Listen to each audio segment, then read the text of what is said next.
Okay, doing out there. First thing, my name is Kenneth Bird. On a very busy day today. I mean, oh my goodness. So we have orders coming in like crazy from the promotional sale, and then projectors, the new projectors, the Sony FH30 projector packages. That projector, we sold about 4 or 5 of those today. So it's been a bit of a crazy day. I'm really tired, but I'm going to show you something on how to activate the twin mode on the Sony VPL FH30 projector. This is the adapter I had before. The other one I had didn't work. And these are the adapters right here that allow you to be able to run two. Now keep in mind, you got to have this particular projector, any projector that has twin mode capability. You would be able to do 2 different screens at the same time. Keep in mind the screens get bigger as you pull the projector away. It works the same way that you can only expand the screen size by the how far you have the projector set. It sits back.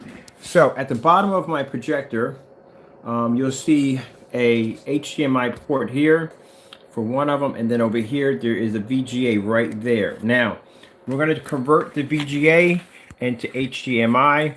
Now you can do this with any projector that doesn't have HDMI ports on the back of it. This is a good way to run your Chromecast or PS4 right through your system. Now the other one I got was a generic version, or generic version, but that one just didn't work. But this one right here, I've used it before, so hopefully live on camera it works. All right, so let's pull it out of the box so you can see what this looks like. And this is if you have an older projector that doesn't have an HDMI port. This is what you want to use right here to do the job. You have to make sure, some of them, when they have them, they don't have this piece right here. I think I have one on the floor over here, an older one. Over here next to my paintball helmet. I'll show you right here. So I think this one doesn't have it. Okay, here we go.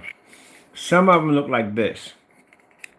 This may have a port on the back, it may not. Yeah, there's a port right there. Some have the port, some don't have the port. So you got to be careful sometimes. You get this one right here. This is a converter. Let's see how it's made. You're going to have a VGA that's going to have 2 females in order to connect this in. Or it's not going to work. And there's the HDMI on the other end. These are the older ones. And the ones I showed you are the newer ones. So what we're going to do is we're going to take this one right here and we're going to connect it right to that one right there. Now, usually some projectors, the big venue projectors, do have that twin mode set up. But the only problem is you have to go through BMC. These are BMC. You have to run BMC to DVI or BMC to VGA. It can be a bit of a nightmare. And they do have a converter that will convert BMC into VGA. But this allows you to run 2 HDMI outputs. Because keep in mind that if you're running the PS4, hold on for a minute. I'll tighten my belt up here a bit. If you're running the PS4, it's not going to have DVI on the back of it. It's going to have HDMI. If you're running Chromecast or Apple TV, anything that involves for you to be able to use an adapter like an HDMI, you're going to have this right here. So we'll put that right there. So now I have an extra HDMI port. I got one going through the Xbox right here. I think this one's going through the Xbox, I'm pretty sure. Let's see if it pops up real quick. One of these are on the Xbox. One of these, that's the Xbox right there, powering up. All right, so now we're going to take this and we're going to put this one in here. Now, if you want separate sound, you get your separate sound right there. You can have another speaker or have your headsets through there, however way you want it. Hopefully, I hope this works because, like I said, these things, the signals are a little finicky sometimes, but it works all in all, like I said. All right, so let's get the PS4 down here on the floor. Hopefully we get the twin mode to activate. There's twin mode right there. So let's see if it works. Here's one that's bouncing out. Let's see if it settles in. Trying to get this thing to work. Let me see what we got to do over here. Maybe we can make a switch up here. Let's see what happens. Let's see. Let's come over here. Oh, wrong button. I want to press that one again. I'll turn off my system. Let's see if we can stabilize this. Come on. Come on. where are you at? Trying to get the input to fit. Just want to stay in there. Why is input? Okay, hold on. That's input. Oh, I forgot. You gotta click it twice. Okay. Let me get my remote control first. I'll grab the remote control. Okay. I'm tired. I'm really, really tired today. Oh, what am I doing? I gotta stand. I gotta stand over here. I'm holding the phone. I gotta stand. Put it on the stand.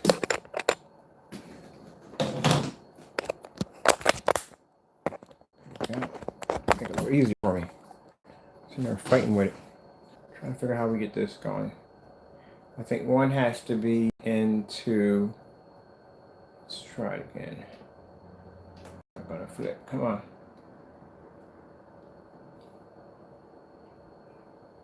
So let's see if it works. Hopefully, I hope it works because I have a good one and it does work. And apparently, I gave it to a friend. The one that I actually had that physically works. All right, let me see. PS4. I'm smart enough to activate and turn it on. Let's see what happens. Let's swap them out real quick. See what happens. We'll just swap them out. See if the PS4 is activating.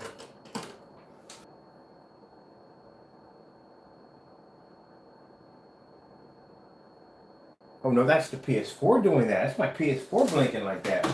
Hold on, let me go down check underneath here and see what's going on. Why my PS4 is blinking this way. That's my PS4 gaming system blinking like that. What's going on here? Let's see what's going on.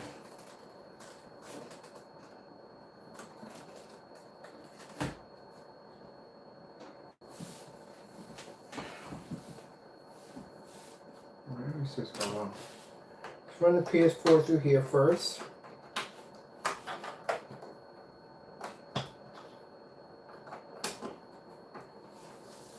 Alright, are we hooked up? Let me see.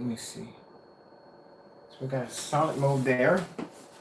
Come back over to back here. We gotta go down.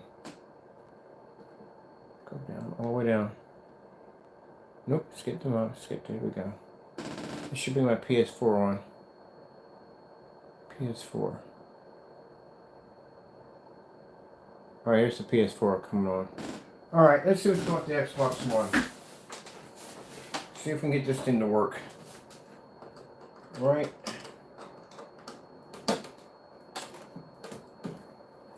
Alright, let's try this again. Hopefully it works.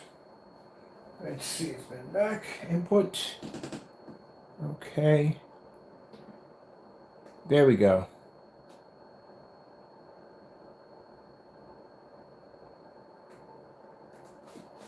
Alright, that's the Xbox. Let's go back in. Trial and error, people. Trial and error. Trying to see. It's showing both of them. Alright, let me see. We'll go again. Bring it up. Let me hit the twin mode. See if we can get the flip.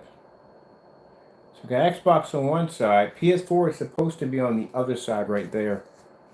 So that's what I'm trying to do. I'm trying to get the PS4 to flip on the other side. Okay. Let's do it again. Okay, figure out what it is. One's going through the VGA. Alright.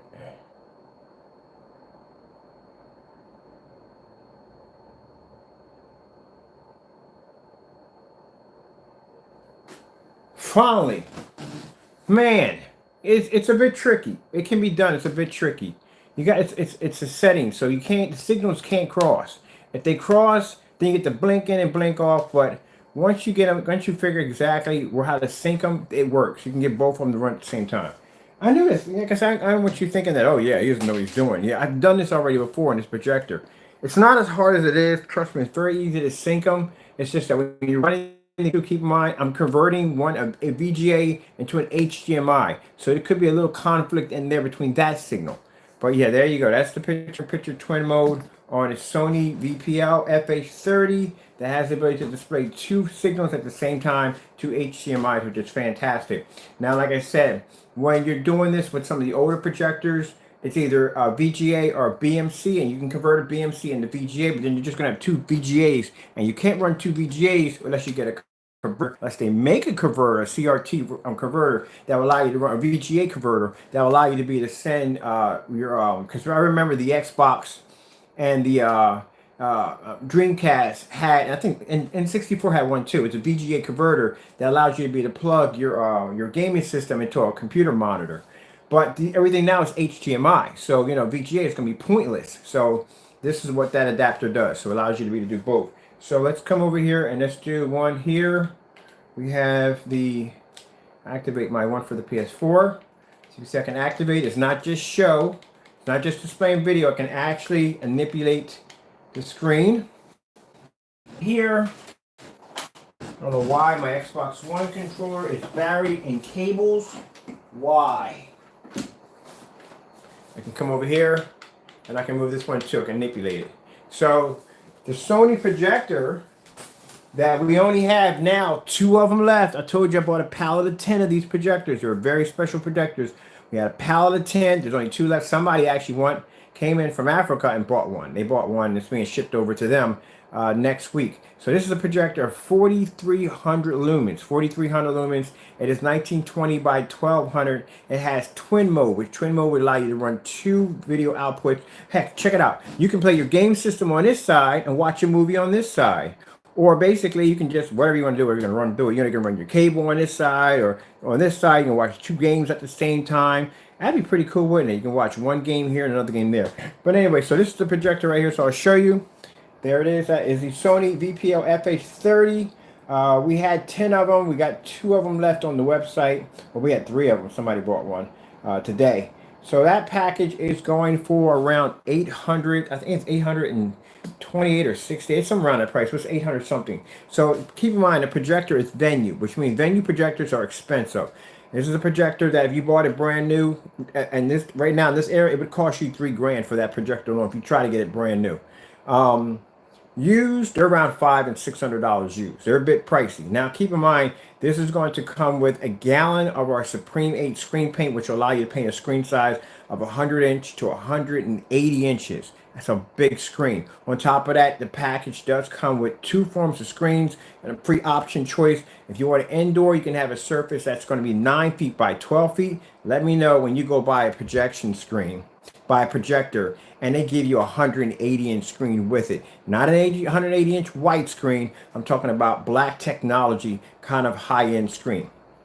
You're not going to get that. That's like somebody saying, hey, look, we'll give you this, we'll give you the Sony VPL FH30. We'll give you a black diamond screen. That's never going to happen. We'll give you Elite Dark Star 9. Not going to happen. They'll probably give you one of the bottom dollar screens, which is a white screen, which pretty much is going to look like crap on the projector. So anyway, so again, on top of that, you get a screen that comes with door. It does come with another option. You can actually choose 150 and 16:9 outdoor screen with grommets, so you can hang up the screen. You let me know when you can get a package like that anywhere. It's not going to happen. And keep in mind, this projector is not like it's not 720p. This projector is a 1920 by 12 inch, so it's a 1080p projector at 4,300 lumens. And you're talking about lens shift capability, twin picture mode capability, and on top of that, like I said, it looks amazing on our screen, our technology. So let's play a video on one side. Why is my cords so bound up over here? So we're gonna come over here. We're gonna pop on YouTube, and we'll play something here. On this side, let me move everything over here on this side. Let me get on this side real quick. And one of the things I like about the picture-in-picture twin mode is that you don't lose any picture quality. Like usually when you gotta split a signal or something, or a signal's gotta be split, picture quality will start to diminish. So let's just grab a video from here. I think anything would work. Let me tell you my microphone activated, like it never does. We'll put this one on right here on this one. And then on the PS4, on my controller, on this side we will put up, let's see. Let's put up a queue. Remember, I just put up a 1 hour. You can tell I'm tired. I'm really tired. I had a long day today. And I gotta say thank you, thank you, thank you, thank you, thank you, thank you for those of you who have been hitting my shopping cart like crazy. Thank you so much. The promotional is still going on, and we have been getting orders in like crazy all day. So thank you so much for the support. People have been emailing us, asking us how long is that promotion going to go on. We're going to do it until the shopping cart empties out. So we started off with 50. We went through 20 of them last night. Like, they're gone. Now we stocked the website for our customers that want to get their hands on the paint. We got it now to around 120, and the orders are still coming in. If you do come in and it counts as the shopping cart says out of stock, it's not out of stock. We literally gonna have to put a hold on that shopping cart until we can catch it with the orders. That's how fast the orders are coming in. I was in a restaurant with my wife today getting something to eat, and it went off like 4 or 5 times while I was sitting at the table. Yeah, so I consider that to be a blessing. I do. Consider everything to be a blessing. The fact that I can get up in the morning and say hello to you guys every day is a blessing. You know. But let me go over here and just grab some other videos right here so I can just grab something on my end. Well, I guess all this is going to play. Okay, cool. We'll let this play through, and I'm going to get the other video up and running right now. So let's go with some, let's see, let's come out of here. Let's clear that. And let's do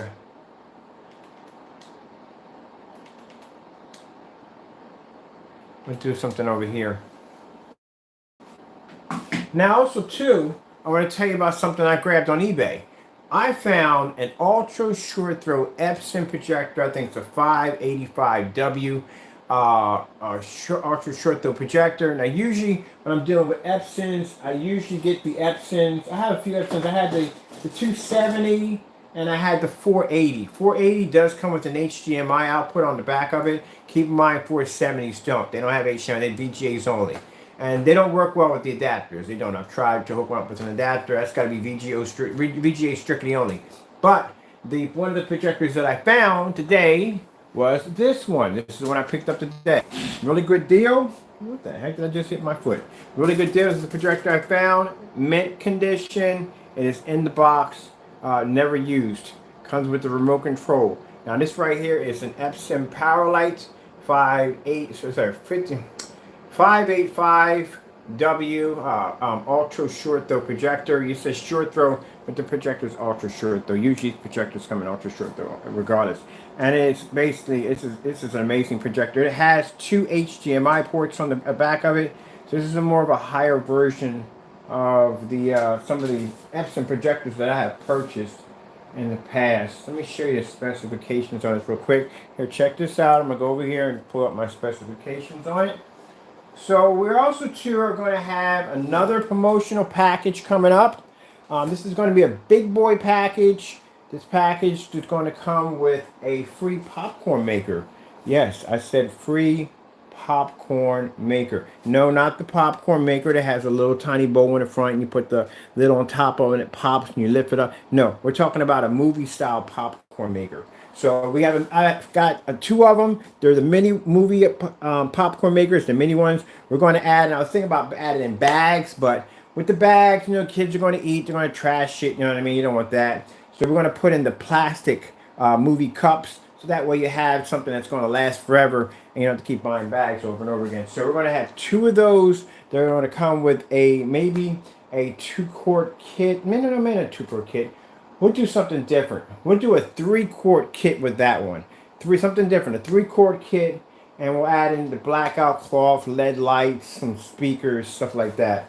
You know what I mean? And the popcorn machine. Unfortunately, I can't add popcorn in with that. Now, dun, dun, dun, dun, dun, dun, dun, we are thinking about designing a bigger kit. And that giant machine I have sitting downstairs in my movie room, we might be giving one of those away.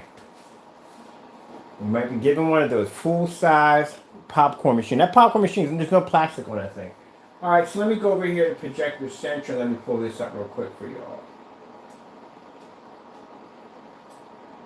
Now, movies are more than just people no other, man. It's like you're on your friends and family and watch movies and sports, and everybody gets to enjoy. Everybody comes together just to watch it. You know, that's what I love about home theater setups, man. It's more than just having that ultimate setup. It's like everybody coming together for one common thing and just enjoying that time together with each other. That's what it's all about. When I have my setup downstairs and I have the young ones come over and we're all sitting there eating popcorn and joking and laughing and, you know, just having a ball, that's what it's about. That's why I like doing the outdoor theater.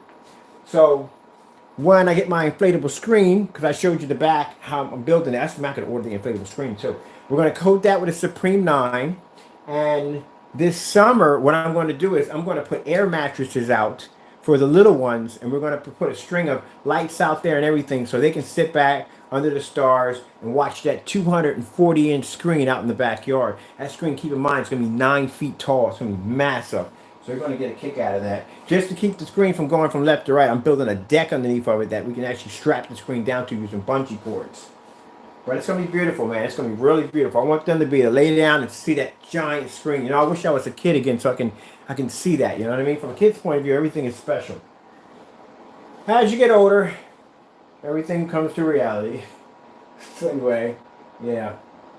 I do it mainly for them. I got to show you the lady that I ordered, the little red reclinable chairs. I'm going to do the whole carpet treatment, the red velvet rope, the whole thing, the movie posters. It's going to be like a cute little kind of like kid style movie theater setup. And we're going to put a little machine in there. They can get the dispenser for candy and stuff like that with parent supervision, you know what I mean? Because them jokers will eat everything and anything they can get their hands on.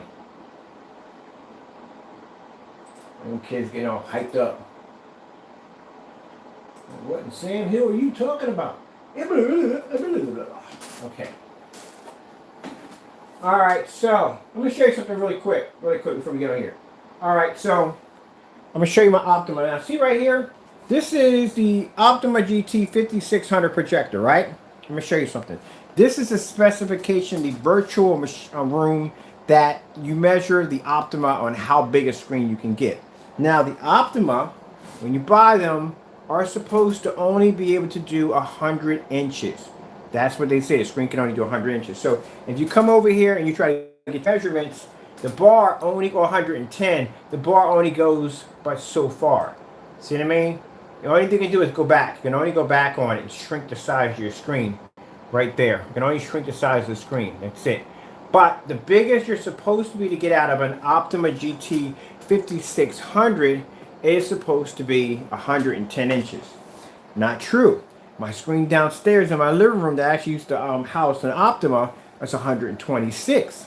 The screen I did the demonstration on outside was 140, and the one in the basement I got up to 150 inches using black technology.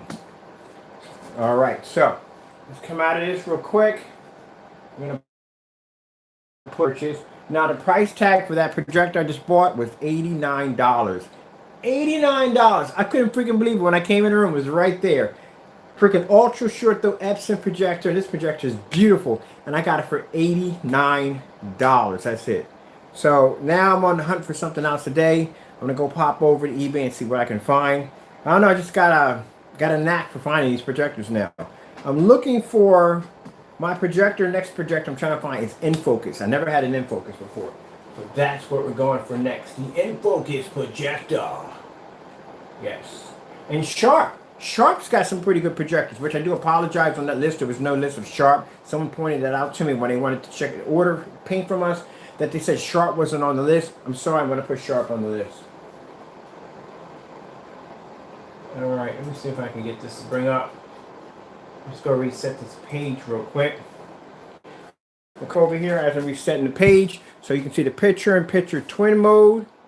As you can see, none of the video becomes choppy. There's nothing affecting the screen. Usually when you're doing video side by side, you're gonna have a conflict of video signals.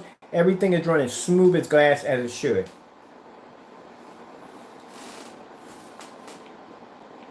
Ooh, what TLC freaking video demonstration is that? That looks freaking amazing. I haven't done that one before. Hold on, I got the wrong one. Let me grab another controller. Xbox, I'm getting mixed up which one's which. Right, that's the Xbox. Oh, that looks freaking hot. I gotta look at this one. I gotta blow this one up. So come out of twin mode. I don't know which one we're going to hit. Let's see which one we can pull out of here real quick. Wait, don't. I'm going to go back to that one. Go back all the way to the end of that one. That looked pretty, that came pretty nice. Oh, that was a different color. That's what that was. I know that one. I've done so many demonstrations. I know that one. So let's go to the menu real quick. So we're going to bring up the menu. We're going to bring menu. Come out here real quick. I think that is... Can't tell which one's which. Alright, I'm holding the controller in my hand. That's the dumbest thing I just said a few minutes ago. Literally, just the dumbest thing I just literally just said. Alright, so we got the Xbox on this side. Alright. There we go. Got the Xbox on one side. Over here. Boom! Shakalaka. We got the PS4. Xbox and PS4 side by side. Alright.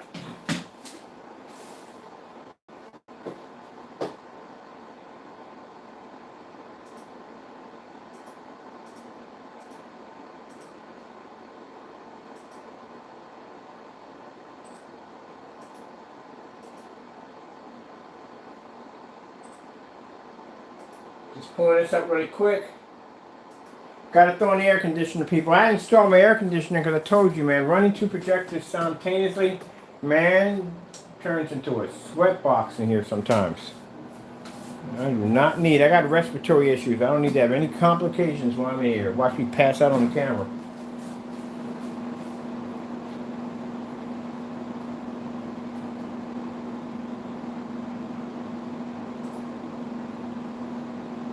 Alright, so this is the specifications on the projector I just purchased. Alright, we'll come over here real quick and have a looky. This projector right here has ultra short throw, let me get a little closer on this real quick. Ultra short throw has 3,300 lumens. Keep in mind, my Sony downstairs has 31. Contrast is 10,000 to 1. That is really good. 10,000 to 1 contrast. Really doesn't mean jack because the bottom line is the screen is black, so it's going to pull contrast regardless. But still, for a projector of $89, factory in the box, that's not bad at all. 1280 by 800, 1610, which means it does widescreen from the door. GA from the door. Now this one this is not going to have twin mode. Now this is ultra short throw. That's definitely ultra short throw. We'll go down and we'll check the calculator. There's a little icon right there you want to hit to activate how big you can get from the projector. It says 60 to 100 inches. So image size says 60 to 100 inches. That's as big as you're going to get. Guess what we're going to do?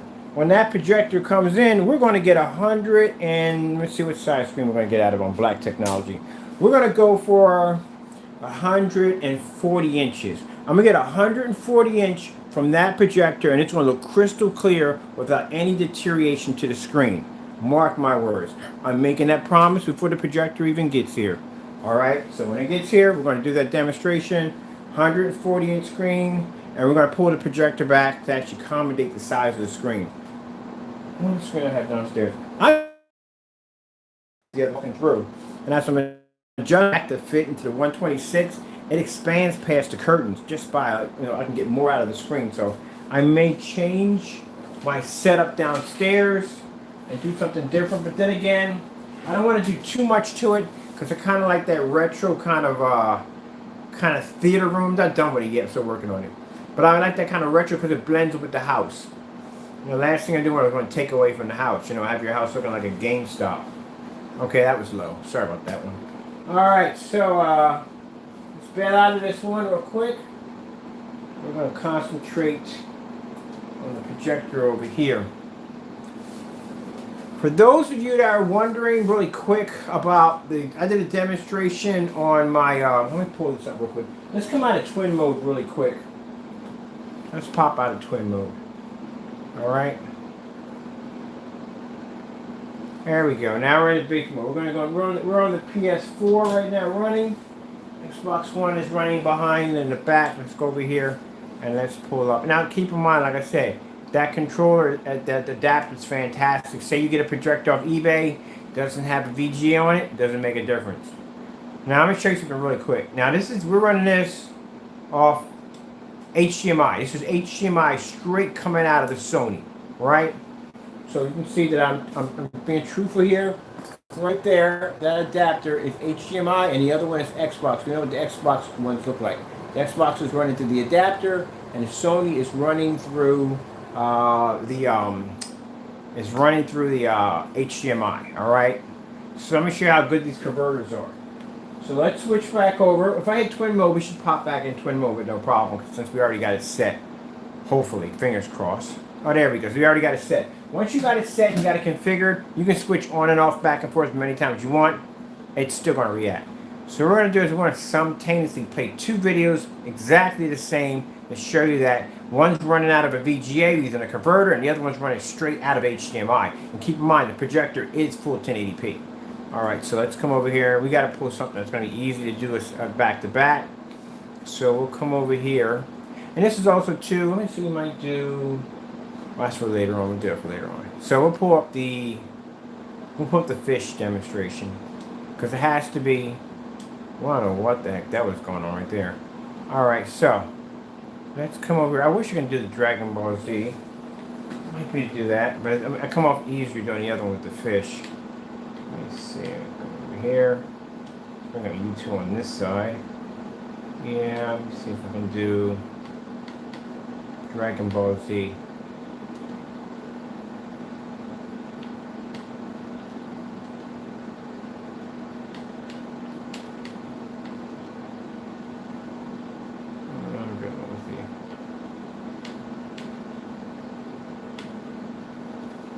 Gotta bear with me, people. I'm really surprised I'm still freaking freestanding. Let me adjust this projector a little better. There we go. I'm going to just focus on both sides. Alright, so we got Dragon Ball Z gameplay here and here. Alright, where are we at on this one?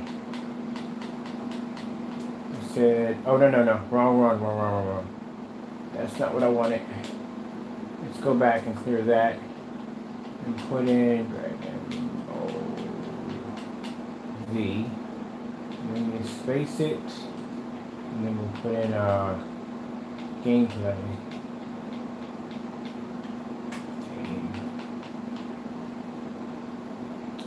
Nope, it's gonna make me work for it. It's gonna make me work for it. Alright. I'm running yet. Got it yet? Not yet. Why are we getting that? We don't want that. It's a gameplay. Alright.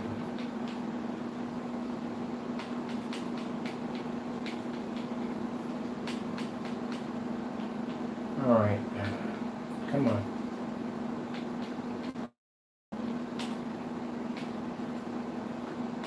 Let's see if we can track down the video. Alright, here we go. We found it. Alright, so let me hit this commercial blow past real quick. Do both of them at the same time. We might be off by maybe a split second. Who knows? Alright, so let me come over here. Bring this one all the way back. Let's see what we got to do this. Bring this one up. Alright, come on. Bring it all the way back. And let's see how we get this to run. Nope, we're way off on this one. Which one started first? Alright, no, it's two different ones. Oh, crap, we got two different ones. Alright, let's see what we got to do here. Make sure we get this right. How's this one going to start? That's like two different videos, the same video. Come on. Let's get you to work. Alright. Alright, I don't know why this one's starting completely different with something else. Let me make sure I got the right one here. Let's see. Both the same way. Both of them are running. Okay. I don't get why this one's running a little faster than that one.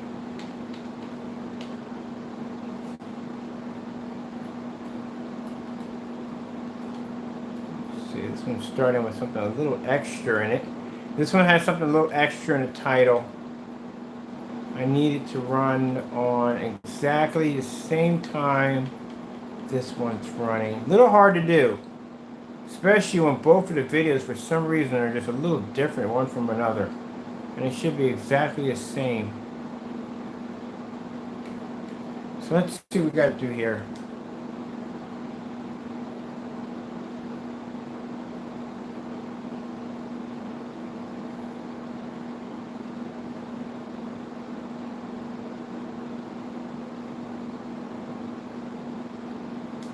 Alright, that's weird. Okay, let's come over here. What we gotta do here?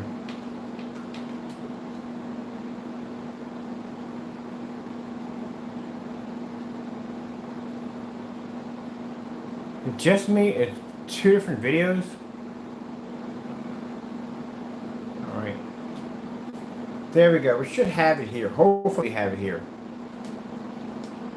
Oh, come on. Mother freaking Frankenstein. Really? Alright, so I just realized something new. Freaking delay time in freaking PS4 is a little slower. So that's interesting to know.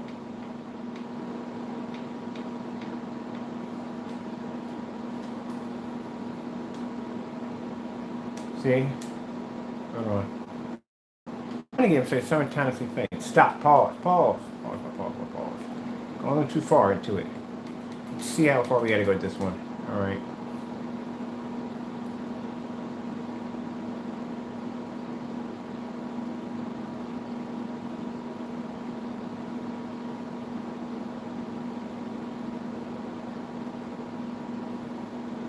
Alright, that would explain a lot today. We've got two different characters, so this can't be the proper right video. Let me go out of here for a minute. Alright, that's right there. Come out of here for a minute. And that's it right there. Same video, two different characters. Don't understand how that even works. Alright, we'll do it. It'll make it easier. Come on, I got a fly in my hair and it's bugging the daylights out of me. Alright, let's just go to 4K fish, because we can't go wrong there. Either way, it's going to start. It's 4K fish. We'll go here. Doesn't make a difference. This is going to start regardless. Let's come over here. Let's do, take this out, and we'll just put in 4K fish on this one. Oh, okay. Interesting. Okay, let's go back and clear it out.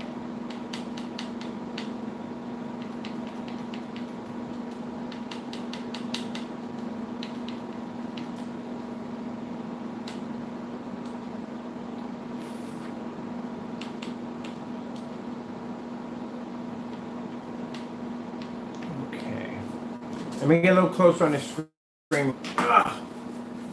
Okay. Let's try to get this going here so everything runs perfectly.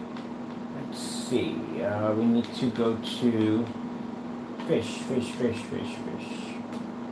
Okay. Alright, let's go down. Let's grab it here. And we should bring it up now. There we go.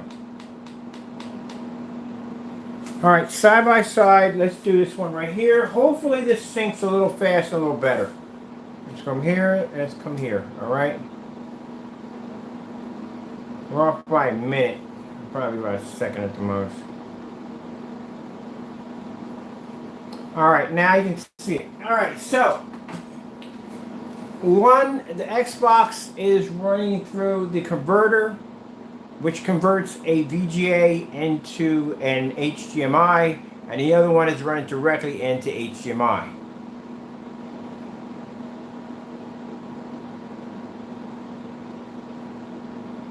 It looks a little bit like screen bending, doesn't it? But it's not. It's nowhere near screen bending.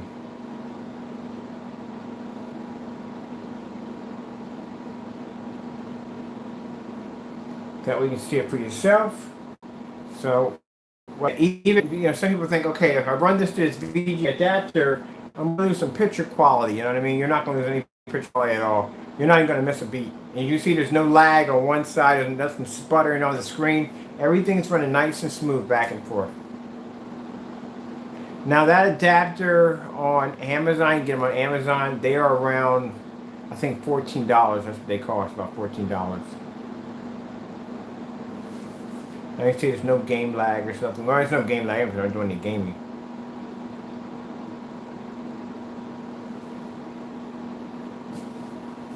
All right, so we're going to come out of here, bring it back into the big boy mode.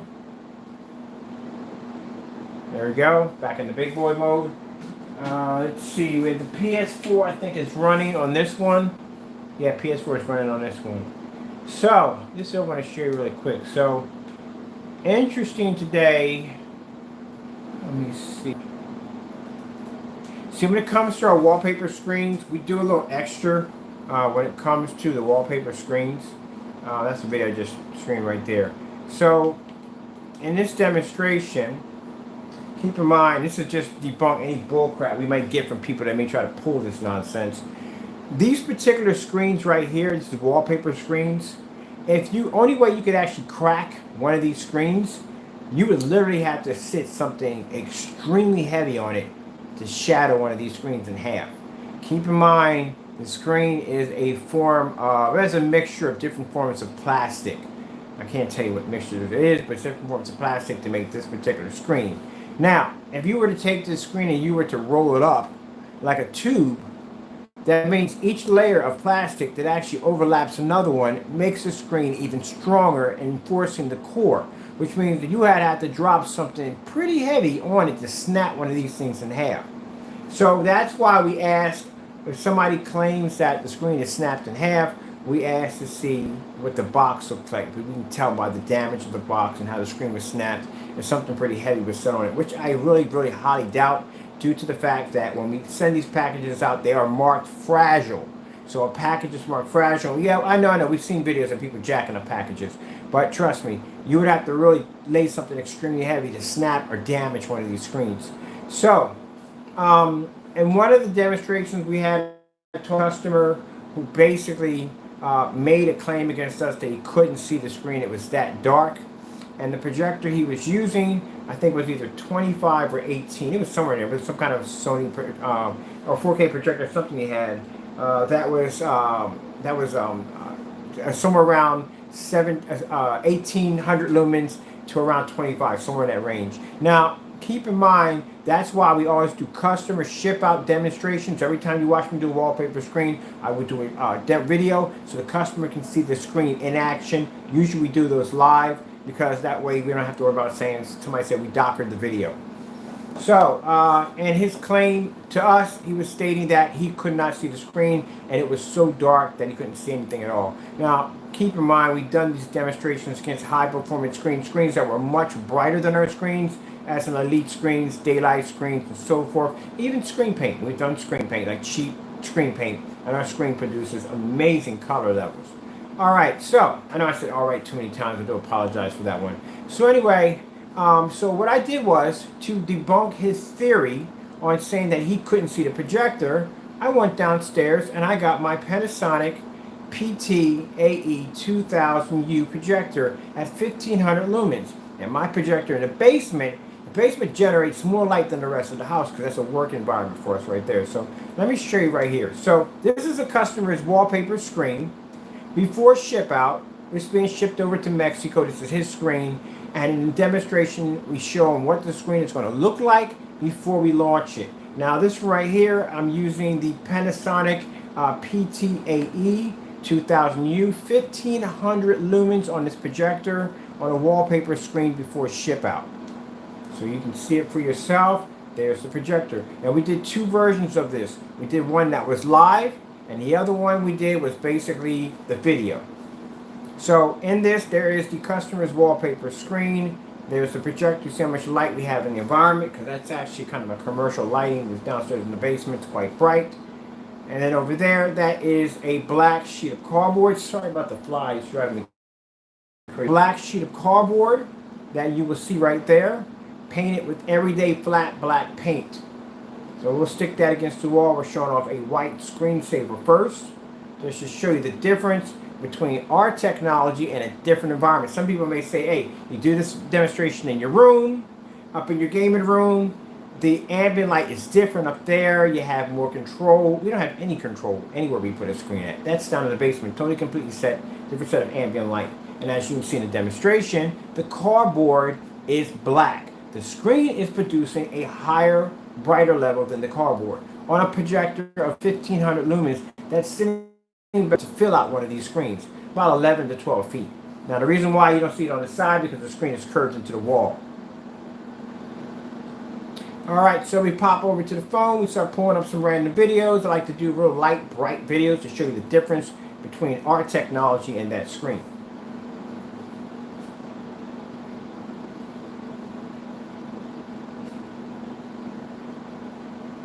Same demonstration I did up here, did it right down in the basement. Look at the black piece of cardboard in the center of the screen. This time we're not using 4300 lumens, we're using a 1500 lumen projector. And as you can see, under 1500 lumens at 11 feet back, nailing that screen, it's still producing a high white level. And this is what we showed the customer. Now you made a claim that you couldn't see the screen, but yet your projector is 1800 lumens, and I'm over here using a projector of 1500 lumens at around 11 feet back, and that screen pulled up. Explain. Now, it goes a little deeper into that. So after that little ordeal, like I said, we deal with these customers from time to time. Everybody has horror stories of customer service. Maybe you work in customer service. You just happen to bump into that one that just pretty much sour your day. This stuff doesn't sour my day. This stuff actually gives me adrenaline rush because I know that I'm going to come on here and prove you wrong. So anyway, end the discussion. Bottom line, follow. I'm not going to tell you the whole entire thing. Not all of it, but follow that basically in that claim he wanted to, what was his statement, one of the crazy statements in the emails that were passing back and forth and this. And I'm trying to tell him that the screen works perfectly fine. There's nothing wrong with it at all. Until I show him this demonstration on that 15, and I said, guess what? For insult to injury, I got a 1000 lumen projector over here. I just found out my Sony, one of my Sony projectors that I thought was 1100. It's actually 1000 lumens. We'll do that demonstration on the projector also. So, here's the thing. Before anybody sits there and calls me a scammer or calls me this, that, and the other, you know what I offered him? I said, you can send me back my product. I'll give you back your money. Not a problem. But here's the thing. The minute that screen reaches this facility, I will do an unboxing on that screen. I will open it up live on camera, and I will display it on projectors that'll load it.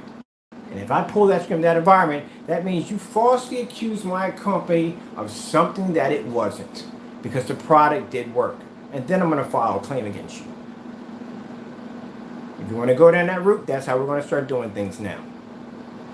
I'll give you your money back. I'll get my screen over here and I'll do an unboxing on your screen live.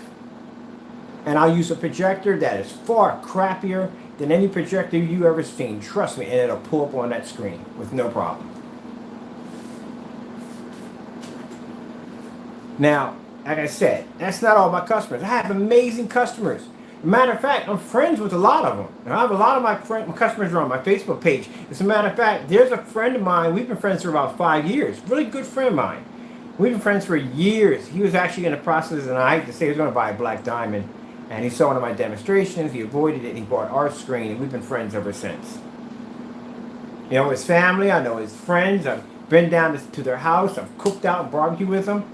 Good friend. A lot of my friends that I have call me every day, personal friends that we talk every day, are customers. They were customers of mine.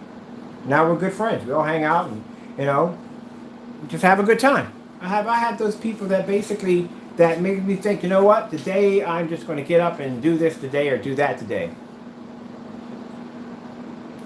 Or, yeah, some days you think, you know what, I'm just going to sell the technology to the highest bidder and just get over. But now I like what I do. I really do like what I do. I do.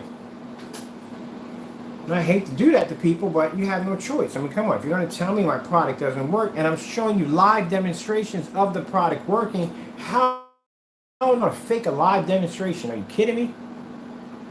Even in the conversation, where I explain to him, and I'm trying to talk to him, I'm explaining to him, look, here's a demonstration of me painting the screen at a customer's home. Live. On camera, so everybody can see it at the same time I'm painting it. Live. You tell me where I Harry Pottered the screen. Because if I got those kind of powers, I definitely don't need to be here. But in his complaint, he said, well, that's no proof due to the fact that the people you were painting the screen with, you were friends of them. Big deal. So I was friends of them. Is that going to, basically, me being friends with a customer would basically change the outcome of a performance of a screen? So let me get this straight. If I just use black paint, and because I'm friends with that customer over there, and I paint that screen, that means that screen it's going to react a certain way because I am good friends with the customer. Okay, take that one in for wit and try to figure that one out. And if the screen's going to fail, the screen's going to fail. That's all to it. So, okay, so I got an announcement. Okay. Oh, wait. We got some other stuff to talk about really quick. Something cool, really cool. All right, so I told you I'm working on a transparent screen, right? So this screen is going to be a kind of a smoky black transparent screen. Ooh, it's going to be sexy. Sorry, I mean use a pretty word. It's going to be beautiful, okay? It's going to be sexy. Come on, it's going to be sexy. It's going to be a smoked glass transparent wallpaper screen. Oh my goodness. I cannot wait to start on this baby. It's going to be beautiful. I'm going to do a small one for myself first to shoot demonstrations. The attachments to make the screen lift off the wall or everything's going to be clear. So basically it's going to look invisible like it's actually sitting up on the wall. It is going to be sick when we get done with it. Yes, and I'm actually might think about putting in pre-cut holes into the surface so that way you can actually hang the screen up so you can make it levitate. So this is going to be nice. This is going to be really nice. I can't wait to get this thing set up. There's going to be a hook system in the back. Actually, all this is going to be plastic molding in the back, a hook system that will allow you to be able to lock in LED lights from the back of the screen. And it's going, like I said, it's going to be a beautiful screen. I don't know where I'm going to put it at, but we'll figure out a place to put it. Oh, there's the screen with the lights out. So this is the customer's wallpaper screen that we just shipped in Mexico. This is his screen right here. And that's using that 1500 lumen projector right there.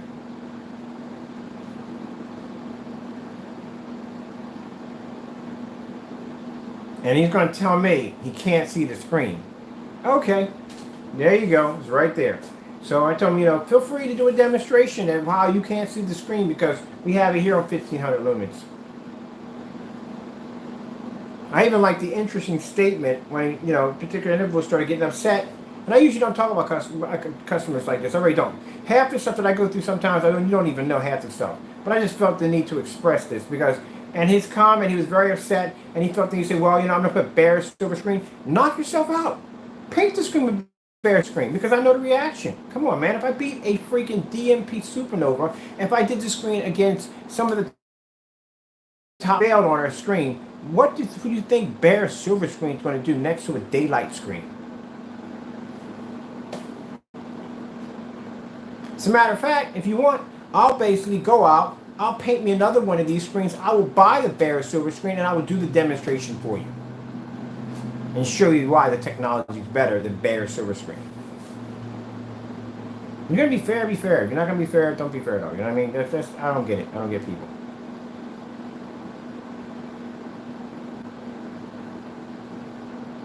And people ask me how come I haven't basically sold this technology to anybody else. For what? What would happen? Think about it. What would happen if Elite Screen figured out a way how to embed this technology in one of their screens? Do you think you would get that screen for $468 for 100 inch? Oh, wait. I got to show you this real quick. So I found this kind of interesting. All right. Let's bounce out of here for a minute. I think it's the 2020. It's the 2020, right? It's the 2020. So, and I know I'm going to get in trouble for this. I'm going to get in trouble definitely for this, but I got to show you this. So I was watching this on, let me see.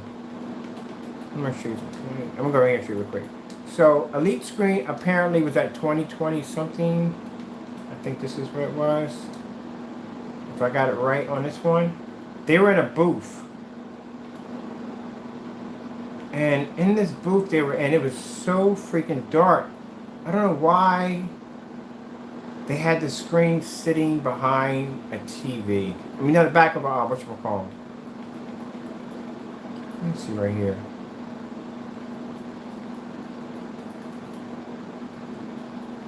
That's, you gotta, and I don't know what people mean by what ambient light rejection is if the environment's dark. How is it ambient light rejection if the environment's dark? How does that work? I guess you feel that there's just a little bit of light in the environment that makes it ambient light rejection. So if you have a light bulb in the center of your room, that's ambient light rejection. Not the everyday light you would have in your environment. I guarantee in your house you don't have a light bulb sitting in the center of your room.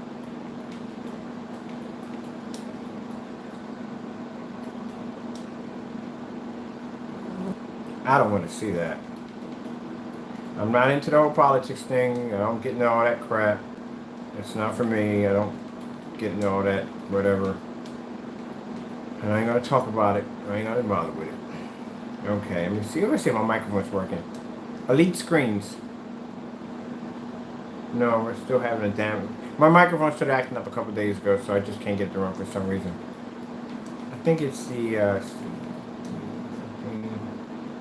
whatever it is. Oh, let me look this up real quick. What is this? I'm adding stuff to it. Here we go.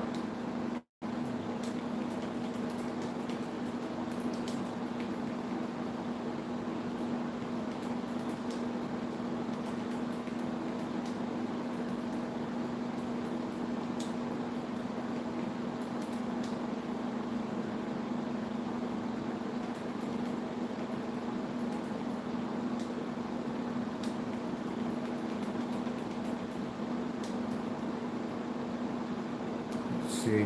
Okay, I'll find it. If you see, we're doing unboxing, which I usually do. I usually do the unboxing, then I'll leave the projector running. So let's see what happens if it basically shuts off. I got a fly in here, it's driving me crazy. I'm gonna find this fly and kill the daylights out of it. It's driving me a bit nuts. Alright, here we go. So, not to go on and on about Elite Screens, but Elite Screens and their new AR screens. New AR screens. Look at the environment. AR screens. I got the sound muted so you can't hear anything at all. I want you to look at this for a minute, right here. There's literally more light in the hallway than there is in this room.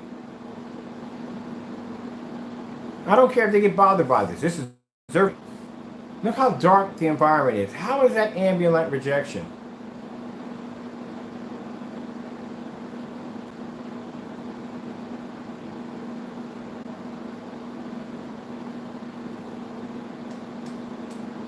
Look at this. There's a window, physically a window right there where the screen is blocking the window.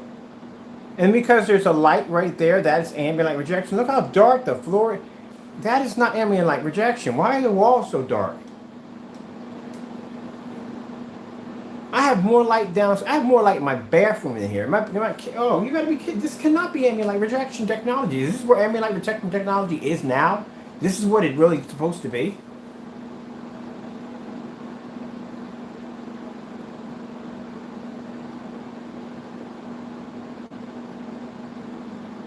Look at a projector right there.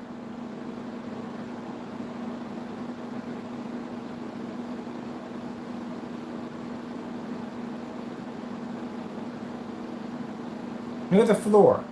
I told you, man, you can look at a room and a room would talk to you, man. You can look at the walls, look at the corners, look how dark it is in the environment. Look where the projector's sitting at. I guarantee that projector is probably about a good, it's probably about a good 4,000, 5,000 lumen projector. So you got a short throw projector probably at 4,000 to 5,000 lumens, and your picture looks like that. Now mind you, I got their sample sheet here. Actually, I'm not going to do the sample sheet because that'd be kind of pushing too far, but I have Elite Screen samples here. How is it possible that environment is that dark? You've seen how bright my living room is?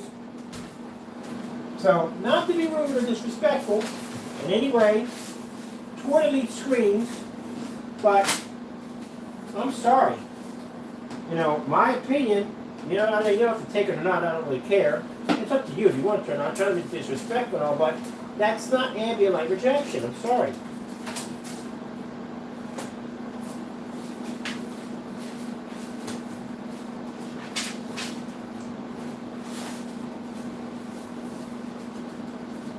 Let me find another sample sheet real quick. I'm not trying to do anything against the screens that'd be wrong. There you go.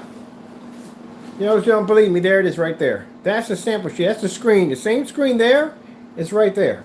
I got it right here. This is a sample sheet right here. I have the sample sheets here. That environment shouldn't be that dark. If that's supposed to be ambient light rejection, it shouldn't be that dark. You see where his body walks in front of the projector? Look at the screen. Look at the color of the screen, right? Now that's his physical body walking in front of the projector. That screen is the same color as it is right here.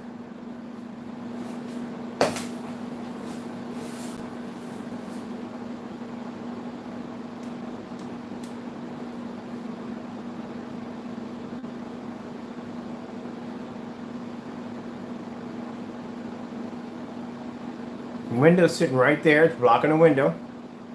The screen should be sitting against the wall. Window light should be coming in and making contact with the screen, especially if you got a projector it's a short throw.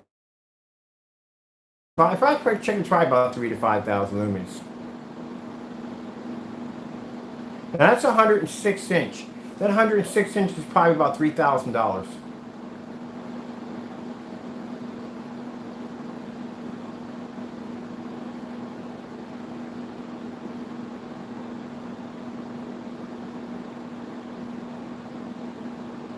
So I guess they're supposed to say that's supposed to represent a black screen.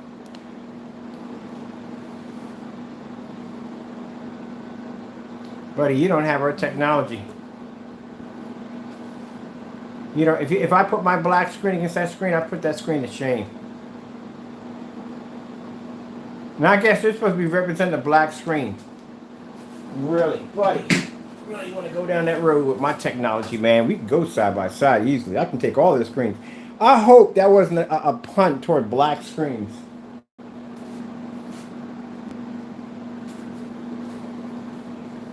Hey, how you doing? How you doing? I'm sorry if you basically chimed in for a minute and I basically didn't hear you. How you doing? All is going well? All is going well.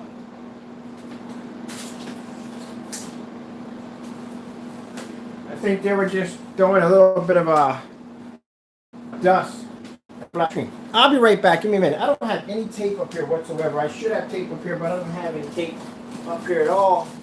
Don't know why, but I should have tape up here. I'm going to go downstairs and grab some tape. I'll be back up. Give me about a minute. All right? Thank you.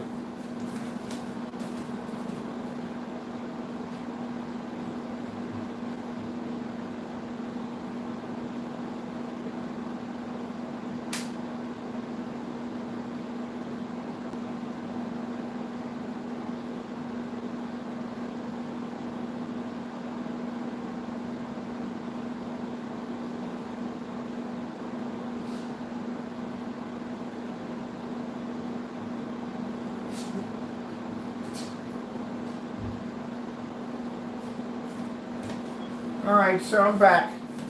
So I think, why in the world did they display a black screen? Which I find kind of funny. Let's go back and look at that for a minute. Let's look at that for a minute. Because I don't know why would you put, usually when companies like that do projection screens, they'll show the screens over a white screen. But if you notice, the screen they pulled up was jet black.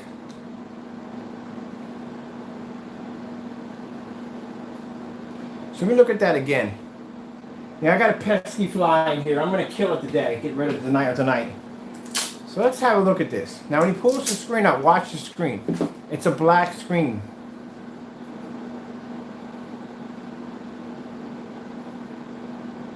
And that's their sample sheet right there.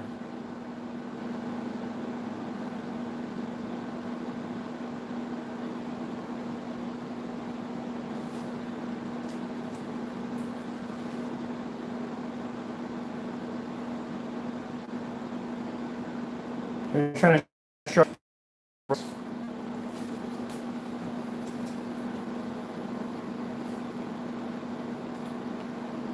I want you to look at it. That's around, hold on for a minute, $899 for that screen right there. All right.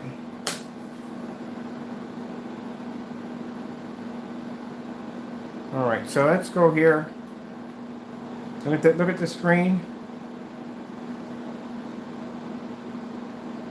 All right.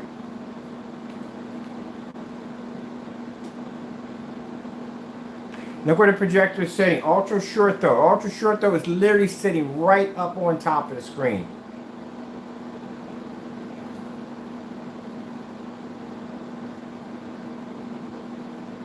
Window lights blocked out again. I want to see something for a minute. What is the price?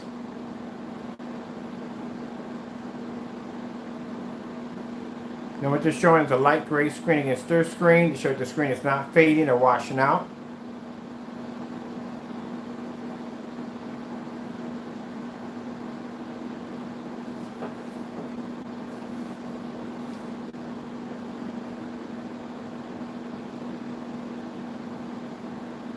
Not once in any of the demonstration did they display contrast. Not once. So there's no contrast displayed anywhere. No black levels, no different shades of color, nothing. No solid blues, no solid greens or reds, none of that. And they're not showing any form of contrast. Let's see what the price tag for this screen is probably going to be around. I think they pop it up. Come on, slide off my camera. Seriously, off my camera. Now look at the contrast level right there on that screen. Look how dark the environment is. Now, look at that.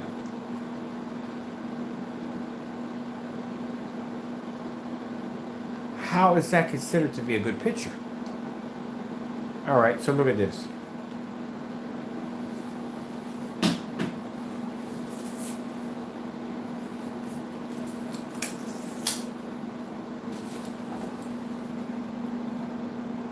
So the problem is that their technology is not leaning against ours. It's a different ball game when our technology sits there.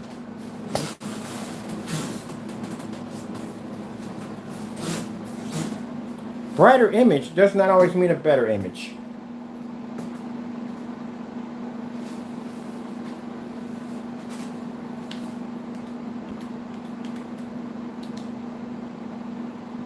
Oops, keep forgetting. So I can say they can pick up a white level. As you saw in the demonstration, they pick up a high white level.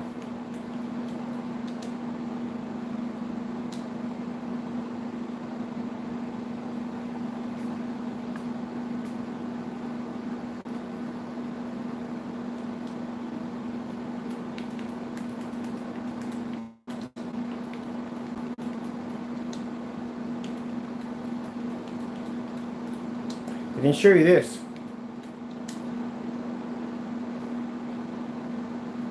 Never showed you this at all. And they didn't have black technology next to them. Now, whatever that was, that black screen, that dirty black screen, I don't know what that was. Because usually, like I said, if you're using black house paint or any kind of black material, we'll bring up a level to black. I'll show you that. I use black material against our screen, not just black house paint, black material, and it comes up the same way. It comes up dark.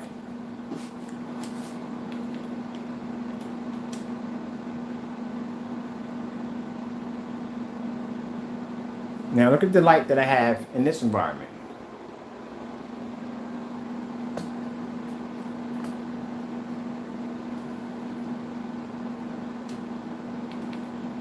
Now before someone says, well, maybe you don't have the screen in line with the projector. So this is what we're going to do.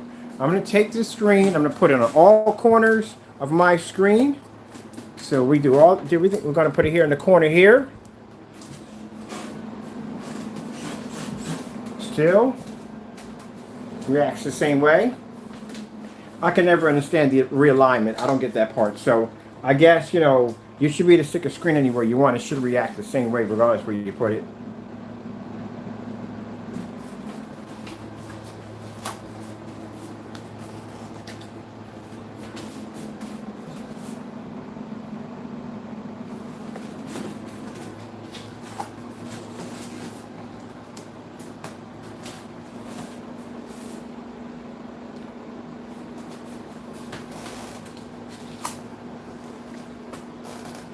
And keep in mind, my projector is 4,300 lumens. It's probably a little bit more. You probably got 5,000 lumen projector or 4,000. I'm 43. All right, and then let's stick it right at the bottom. Let's stick it at the very, very bottom of the screen, at the very top. Right there.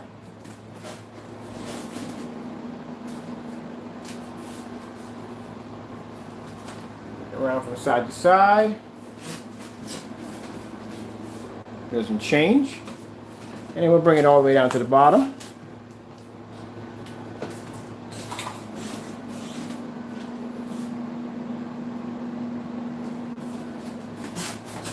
And then we'll put it right smack dead in the center.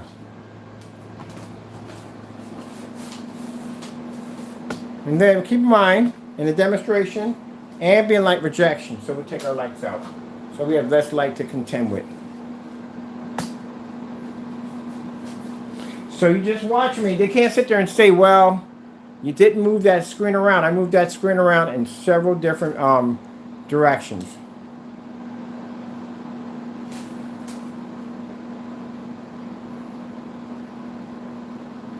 All corners of the screen were attached to the screen. They all react the same way. That's because the black screen they probably had, because it's just black. That's it. And didn't have the ability to produce white levels. We can produce white levels on a black screen.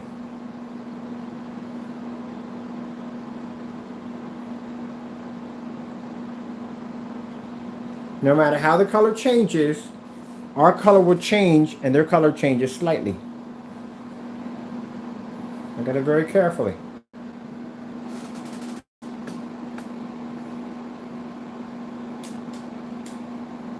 Now, do you know how high the white levels would have to be on a black screen to be able to pull a level that high? Look how high the light sky blue is on our black screen compared to a screen that's lighter than our screen.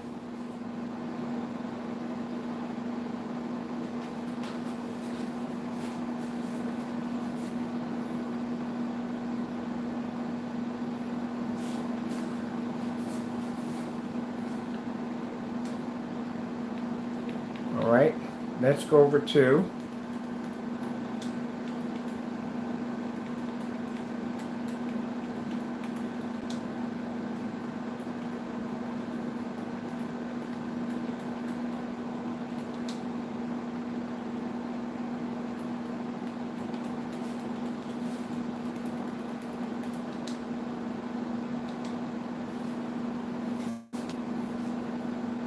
now we're in blue. Demonstrations that I see on every screen, the same demonstrations. These dark environments, high power projectors, and they won't basically, come on, you gotta do, what's the difference? It's the same demonstration, man. And Crow, all of them, same demonstration.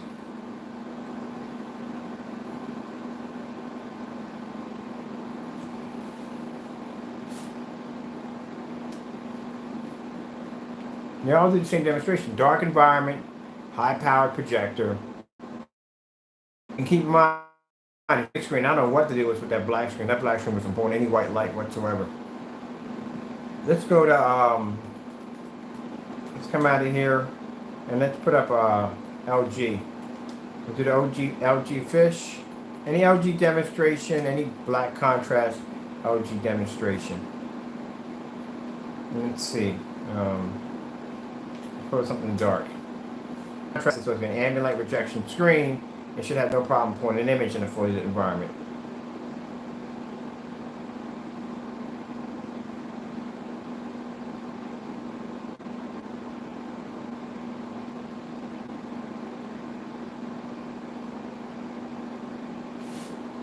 Let me turn my fan up here. I'll cool down the room a bit. Turn the lights out for those of you who wish to see it with the lights out.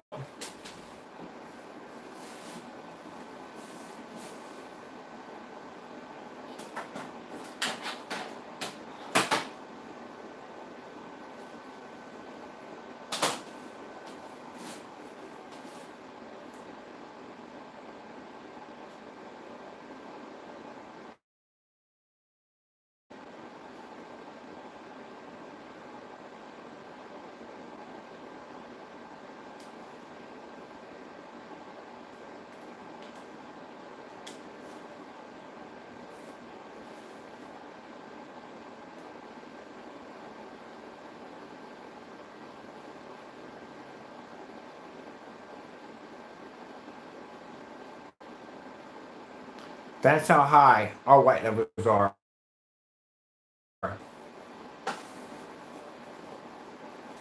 impressive for a black screen.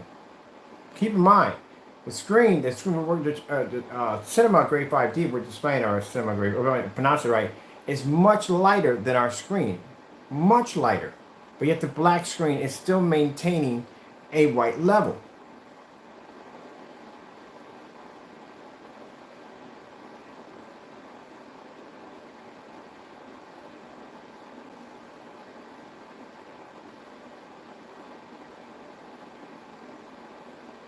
That's why when the fellow sat there and said he'll do a side-by-side demonstration of the bare silver screen, knock yourself out. That's an elite screen right there. You know what I mean? It's a tie-in screen. Knock yourself out. We've done these demonstrations before.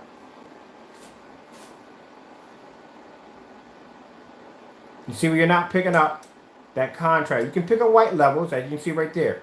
Whites will come up. That's not a problem. The problem is that you can't pull contrast. So every time you hit something that has contrast involved, the screen's going to turn tan. It has to come up tan. So in the dark, with your home theater set up, this is what you should be seeing. Black. Not that. That's not black.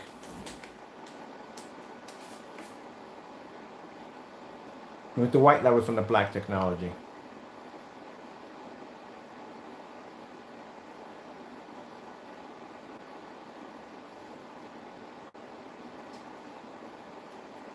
Because, you know, like I said, if I do a demonstration that's all black contrast, you know, come on, our screen's going to produce a much better image. That's why I do bright, bright whites, because you have to see the screen produces a really good high white level.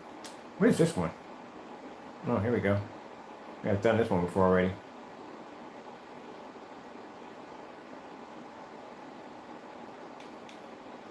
I'm curious. I'm curious to see what the skin tones are going to look like on here. Now, when it comes to the skin tones, well, you know, this screen should produce a much better image because of the skin tones. But let's see what happens. Since we're doing this live, let's just do this for fun. See what happens. You see, skin tones are going to be brighter, but as you can see. Now,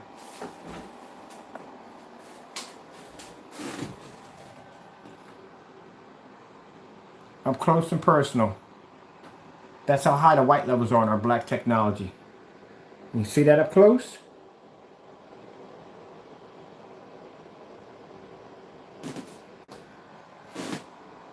Put that right there. You can see that.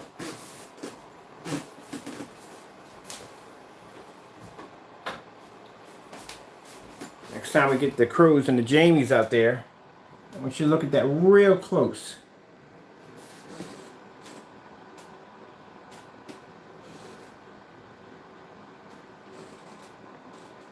A little closer shot. There you go. How is it possible that a black screen is producing a white level, a color level that's so high that it's matching a screen that's much lighter than it? You let me know. Get online. You let me know how many people are doing demonstrations on that level. I'm not trying to be rude or disrespectful. I'm not trying to disrespect you. That's what it is. Come on now. I mean, how many people are doing demonstrations on this level? You're going to basically say your product is good. You got to back it up. I can sit right here and you watch me live, take an elite screen, a screen that's way lighter than my screen, our screen produce high enough color. I can put the camera literally on top of the screen and one screen blends into another, and that screen's lighter than my screen. That means my screen has to be producing a high enough white level. Now, if my paint was as dirty as, you know, as some people say, that particular individual, I couldn't do that. That'd be virtually impossible. It wouldn't pull up.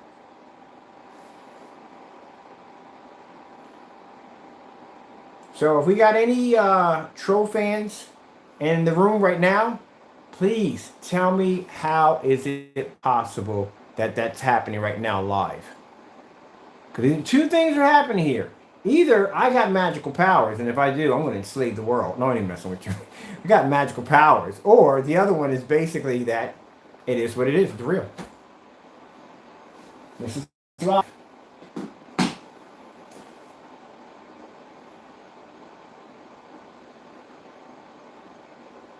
If you go outside and you watch somebody jump off a bridge that's not pre-recorded, you actually watch somebody jump off a bridge.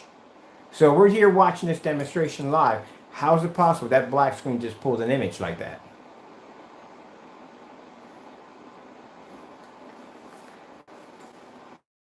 Okay, let's move on from there. I know for doing these videos against elite screens, sooner or later I'm going to get that email that's going to say, hey, guess what, buddy? Either we're going to talk or you're just going to stay away from our stuff. Hope we get a chance to talk. I really would like to see some of the... I would like to basically... well, I would really like to see some of their stuff. I mean... Yeah, never mind. Just leave that one alone. I'm done.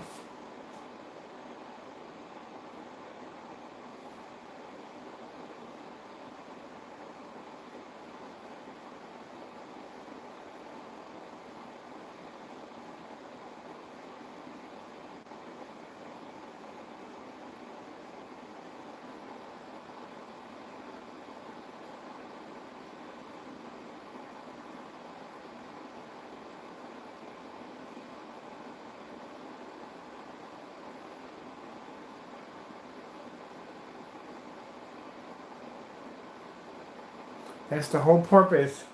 But you know, I have some people say, well, you know, hey, the elite screen is showing a slightly brighter white image than yours. Of course it is. Look how light the screen is.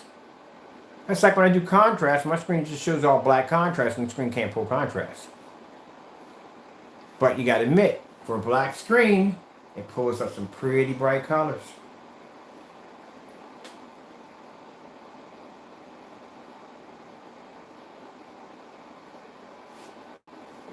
Let me show you something really quick. Now, you saw that image right there on the reds, the blues. I'm just picking bright colors against the screen, all right? There's no point in coming in and doing demonstrations on... I'm going to do some dark demonstrations. But let's pull some bright colors. Let's pull up that TLC. TLC has... Ooh, that's pretty cool right there. I'm going to see if I can swing that in there.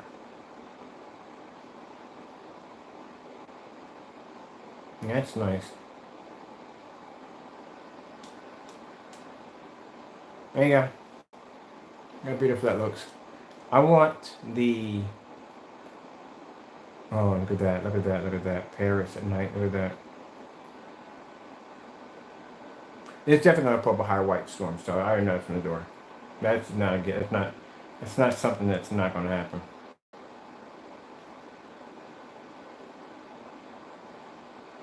Sorry, we don't have sound.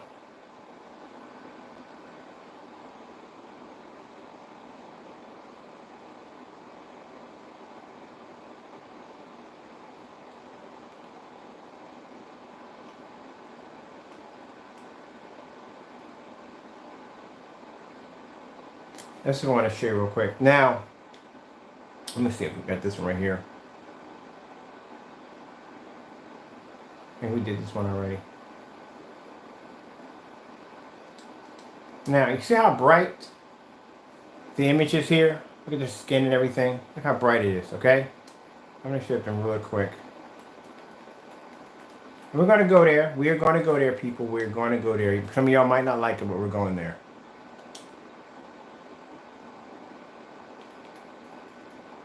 Let's go with yeah.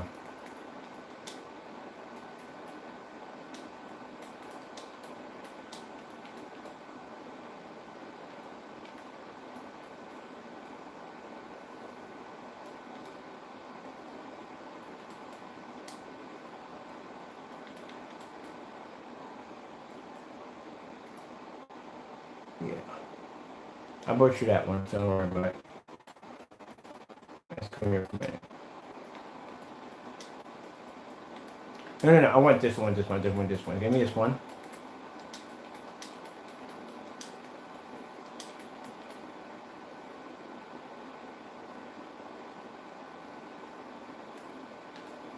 Let me see. Yeah, give me that.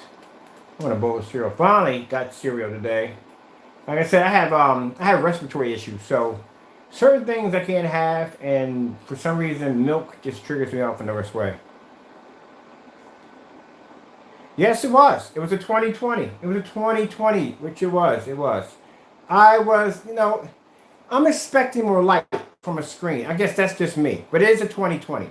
I'm expecting more light. I'm expecting more light. I mean, come on, man. You got to push the envelope, man. These screens are expensive. You got it. You're doing a booth, and I guarantee you, watch. Maybe not this year, but next year, we're going to get into one of those booths. We are. You're going to see the difference between my booth and everybody else's. If I'm blessed to be able to be in that situation, you will see the difference in my booth. My booth is going to be well lit. It's going to look like a showroom for cars. It's going to put everybody, the booth alone is going to put everybody else's booth to shame because there's going to be that much ambient light in that environment. I'm even going to make sure I have windows in that environment because I'm used to doing demonstrations outside. So if they're hiding, I'm not saying hiding, but if their screens are sitting in that much dark and I'm doing the demonstrations outside, that just shows you right there that, man, is that considered really ambient light? It's not.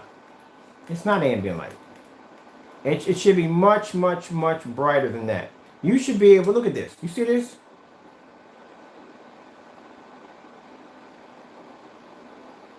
Doesn't make, no. The money that they have for cameras, no. They can pull that image up.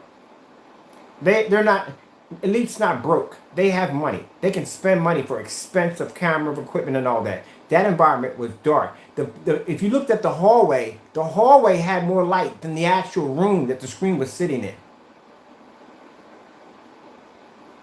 I watched a lot of their demonstrations. When they set up a demonstration for a room, that room is ambient light control, which means that room has been set up to accommodate the screen and the projector to make both of them look good. All that in that area is a setup studio. There's no setup studios here. This is my house. This is where I live at. So you're watching me show off a screen and a real environment where how a screen is supposed to react. The environment is not set up to make the screen look fantastic. You see sitting outside? This is a black screen sitting outside on my porch. There's no way you can have ambient light control out there. It's virtually impossible. And not only is it black, it's transparent. That's the screen right there in my living room.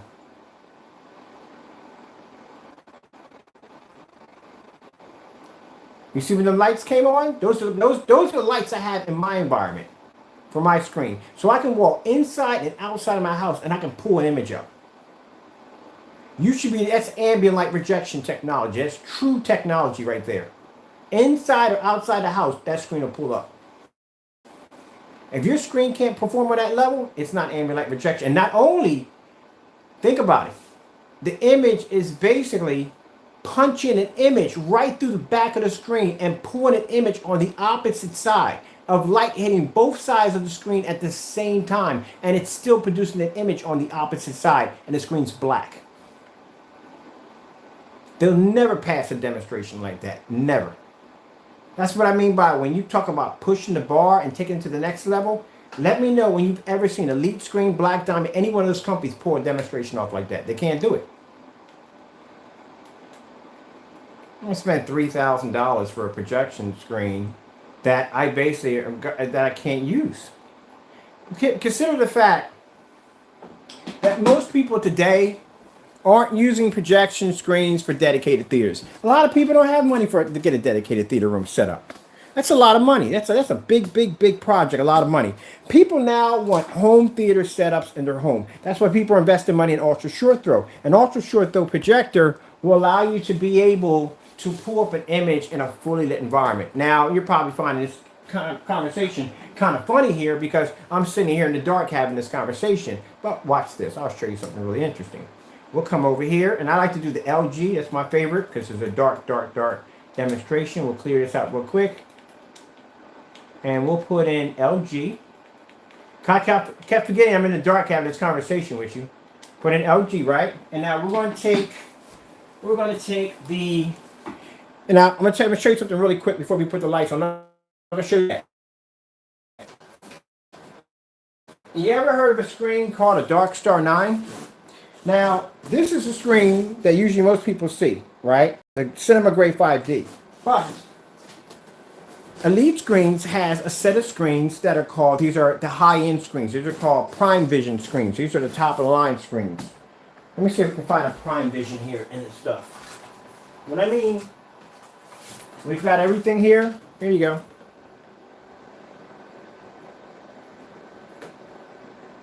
Yeah, we've got everything here. we do our homework here. I'll show you. This is a Dark Star 9 right here. That's a Dark Star 9. See how black that screen is right there? See it? It's much blacker than this one. See the difference between the two? Right? This is very dark. That's why Dark Star 9. My new one's coming in the mail, so don't worry, it's coming in the mail. All right, so what we're going to do is we're going to take this one right here with a has a 1.5 gain, and this one right here has a 0.9. Now you see how dark this looks? You would think this is going to pull a contrast level, right? Right? Okay. So we'll take this and put this one here. All right. And then we'll come back and put it back here. You're talking about the lighting and the environment. Camera, let me tell you something. My camera I'm using right now on my phone, I have a Note Plus 10, or if you want to call it Galaxy Note Plus 10. That's my phone I'm using right now. I'm having no problem pulling up images. The average cell phone they make today, these new phones they have now, are just as good as cameras. There we go. I got a couple of cameras right here. Got a few of them. I own a couple of these. 4K cameras. I own a few of them. All right. So keep in mind, I'm going to say it yet. It has nothing to do with camera lighting, because when the guy was walking in the hallway was fully lit. You could see everything in the hallway perfectly fine. The minute you walked into that room, everything got dark. Number one, because those giant screens were blocking out all the window light. All right. So I'm going to show you something right here.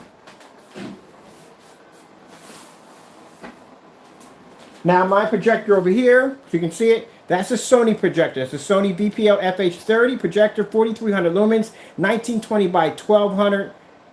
There you go. Contrast on this projector, it's only 3000 to 1. This is the Optima GT 5600 Ultra Short Throw. I own quite a few projectors, so I do a lot of testing on different forms of projectors.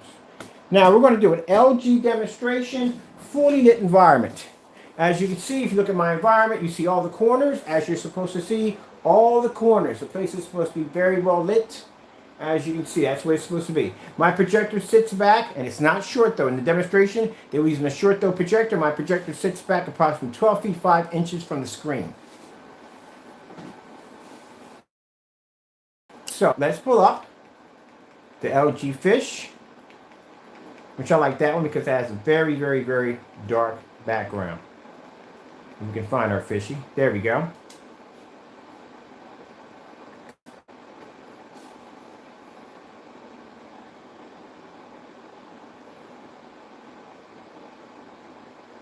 Now, as you can see, there's nothing wrong with the lighting and the environment. There's nothing wrong. My camera's picking it up perfectly fine. And we're streaming this live. Demonstration he did was a pre-recording. This is actually a live demonstration. So you're watching this live in real time. Here comes the fish. No fade, no washout, nothing. Now we'll go back. Do the same demonstration again. Go all the way back to the very beginning, and we'll take out all the lights in the environment, and we'll see if we could get it.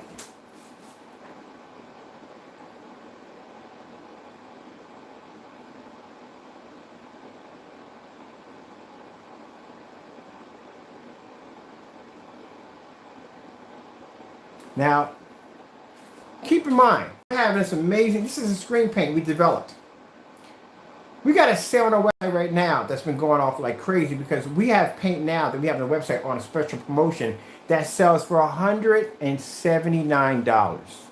$179, and you can have this technology up on your wall.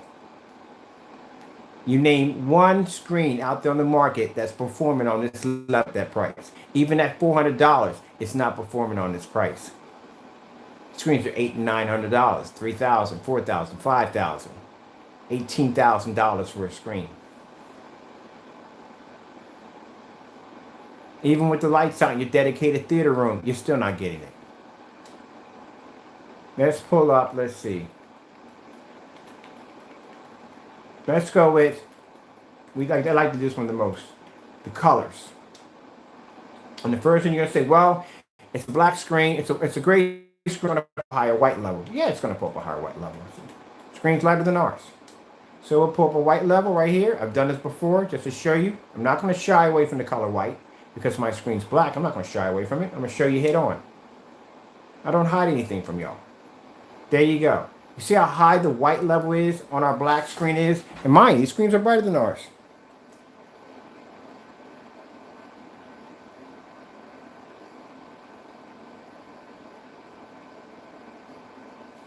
Let's put it this way. Any screen on the market, if it's not true black, and keep in mind, black screens have problems too. They can't pull white levels. I'll be back. Sit here for a minute. I'm going to show you something really quick. Now, if the screen is gunmetal means it's not going to, it's any screen that's not black that goes against this technology, the contrast level will not pull up. And if the contrast level doesn't pull up and the screen produces too much of a high white level, that means the color fades. Now, I want you to look at the screen real quickly. Now, you see how bright the whites are on the screen? We've done this before. Now, watch this. I'm going to switch over to just solid blue. All right, so we're just going to change over to a solid blue. I'm going to go downstairs and get some black paint, black paint painted on a piece of cardboard. And I'm going to show you the demonstration on the white levels. Because people think because it's a black screen, it's going to pull contrast. Of course, it's going to pull contrast. But the most important thing for a black screen to be able to pull is a white level. It's going to pull black regardless. Just like a gray screen, it's going to pull white level. The most important for a gray screen to pull is a black level. So I'll show you this real quick. When I go downstairs at this color, I'll be right back up. So we'll go over to blue real quick. We're going to put in a blue screen. Now just think about it real quick. Now, this screen was able to pull up a bright color. You're thinking because the screen is pulling up a bright white, that means all the colors are going to be bright also, right? I'll show you why. It's not going to happen. There you go. White level's too high. There's no contrast. The screen washes out. Now, if I put your lights on, our screen remains the same while the rest of them wash out. I'll be back. I'm going to show you something you're going to blow your mind.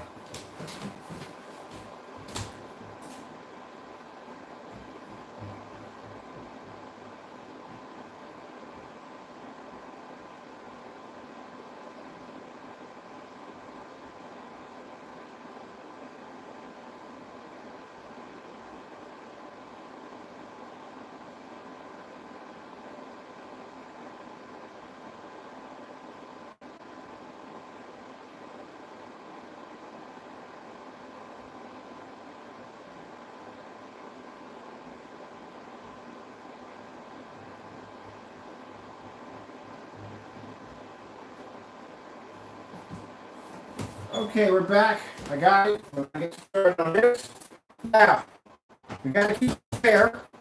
Because now you want to know what's the difference between our black screen and another black screen. You're probably thinking that. We're going to show you that. All right, so when I do business with companies, and companies want to buy 50, 60 gallons of our product, first thing will come to mind is, how come I can't paint the screen with black paint?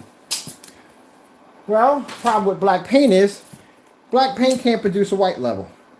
It can produce a contrast. It can't produce a white level. And I'll show you that. So when we developed our technology, we had to test against all different forms of black surfaces. Unfortunately, we haven't found any all black screens. That's black house paint.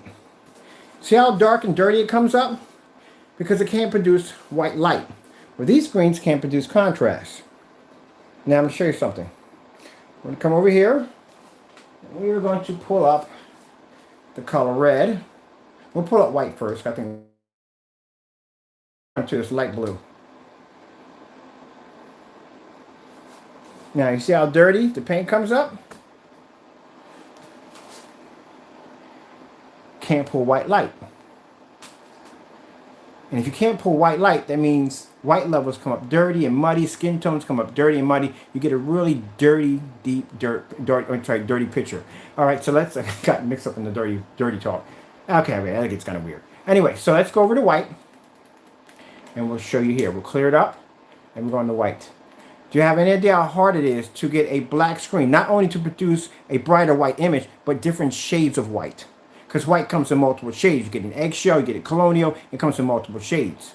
So we're going to pull up an all-white screensaver. And there you go. The screen pulls up a higher white level than basically the black paint. Now, before you say, well, maybe the settings on your projector are set all the way up. We did these demonstrations. We used a Casio projector. We actually brought the black, white levels, everything, all the way down to factory settings, past minus 128. And then we put the eco level on 5, and we were still able to produce a lighter shade of gray or white. The screen was gray, but it actually turned, the screen turned dark, but a lighter shade than the black paint. Now, we'll go over here real quick, and let's pull up a yellow. So we'll take this out real quick because my microphone here is not activating right. So what we'll do is, we'll just pull up pink. Anything neon or color change. Let's see, let's pull up a neon. Did we do red already? I think we did red. No, we did blue. Let's do blue.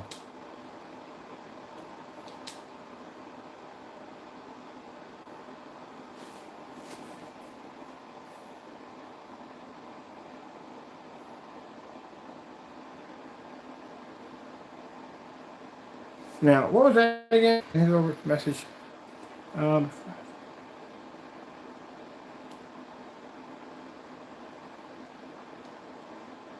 yeah, sure. Yeah, that's interesting. Let me explain something to you. Crow's product is basically bare silver screen. That's what it is.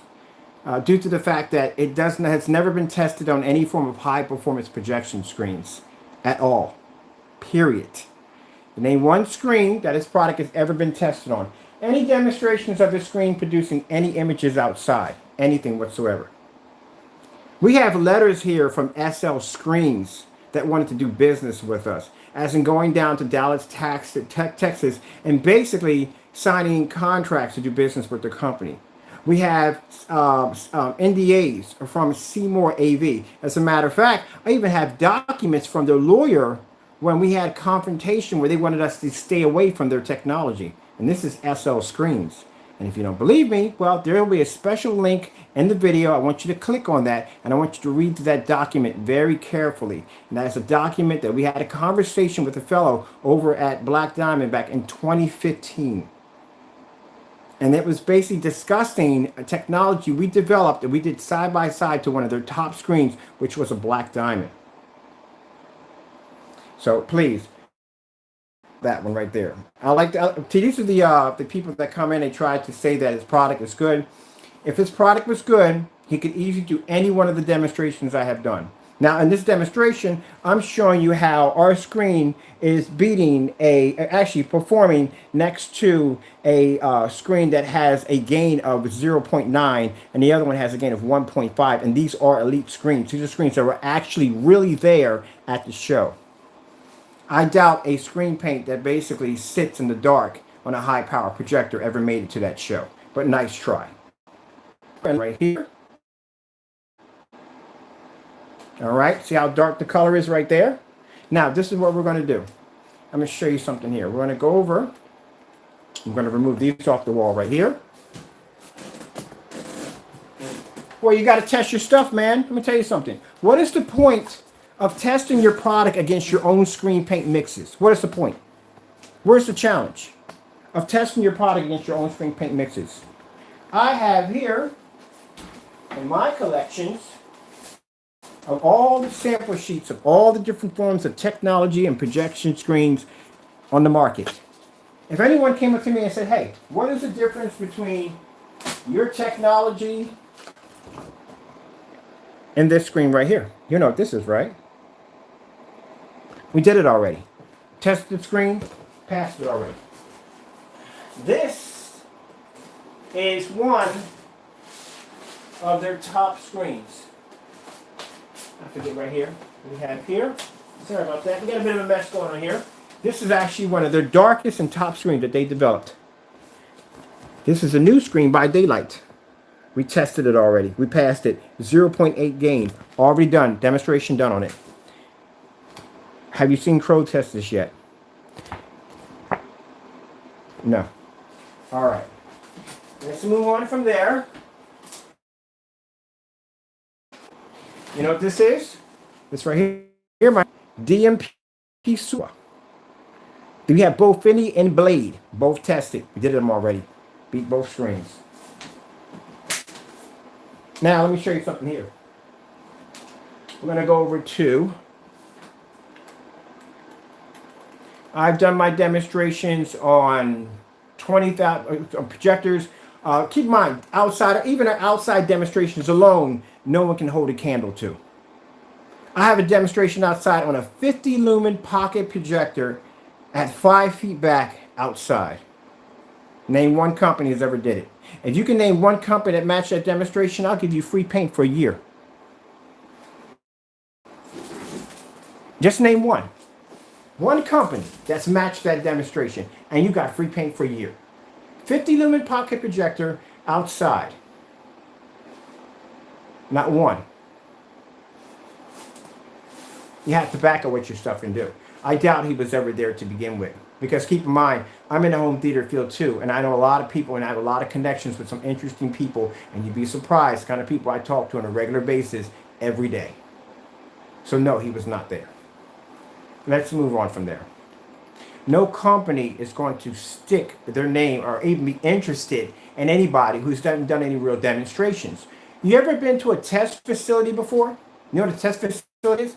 A test facility is when a company comes up and they contact you and they give you an NDA, which is a non-disclosure agreement, which means they will fly you to their facility to test your product against their product because they want to see if they can use what you have to incorporate to make their screens even better to give them an edge on the market.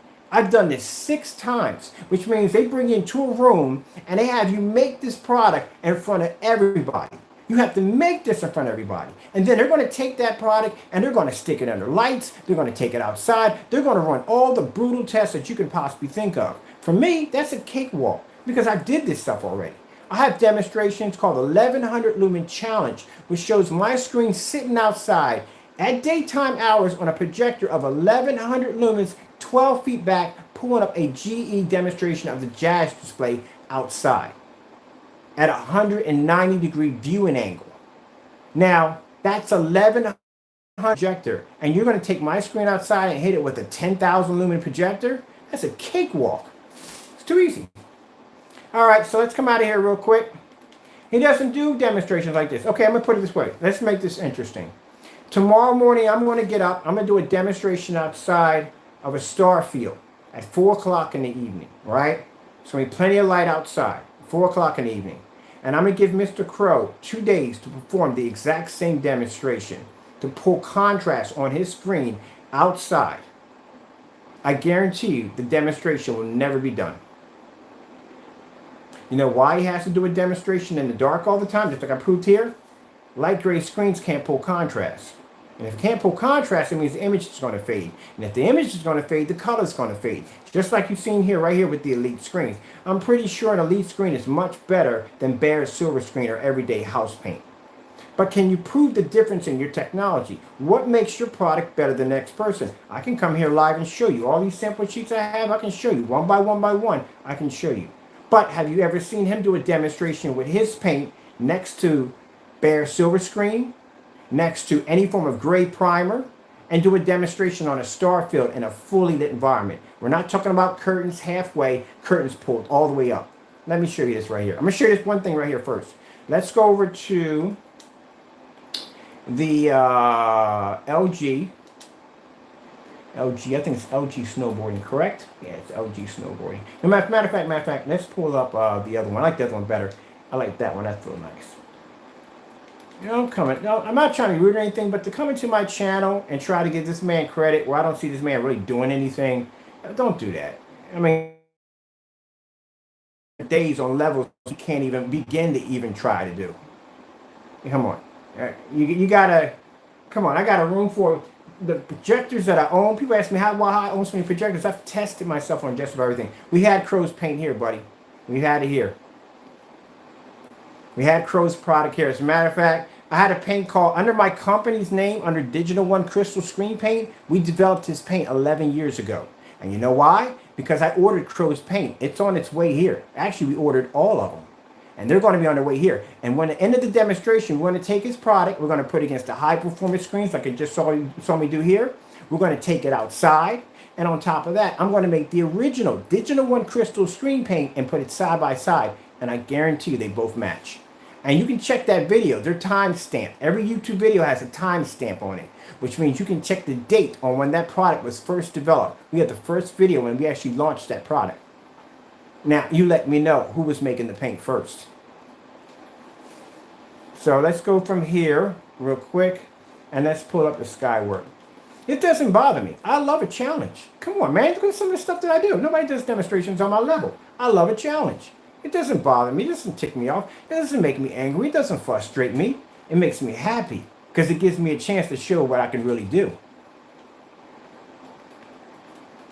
That's all it does. When I got big companies like Black Diamond, big companies that want to shut me up and tell me, hey, look, you're not going to talk about it. You know the stuff that I went through with that nonsense? First, you want to do business with me, but then the next minute, you want to shut me the freak up. You don't want me to say anything. You don't want me to talk. Because I figured out how to develop something that basically may be a little better than what you have. So that way, I got to. No. Either they want to buy me out or they want to crush me, one or the other. And if the smaller people make the small screen paint mixes because we rise the bar too high, they're upset because they got to work harder for it. Just because you have a 4K projector and you sit in the dark doesn't make your product impressive. You have to show why it's impressive. And that's why I can show you against all these sample sheets what makes our technology better. But like I said, he'll get a chance to experience. It's the same test that we put our grueling paint, we put our paint under these really stress tests. He's going to go through the same thing. And then you can come back and you explain to me in that live demonstration why his paint did not pull up on a star field at 4 o'clock in the afternoon. That's all. Explain to me, how is it possible that I got bare silver screen or Kills primer to match this product? All right, then. Okay, let's move on from there. Oh, by the way, I do have cheap paint here, cheap screen paint here. So we do have some here. All right, let's go over here and let's go to, and as for the word hater, why would I hate? Dude, I started my business. If you go back to my original videos, I started my business out of a little tiny rented room.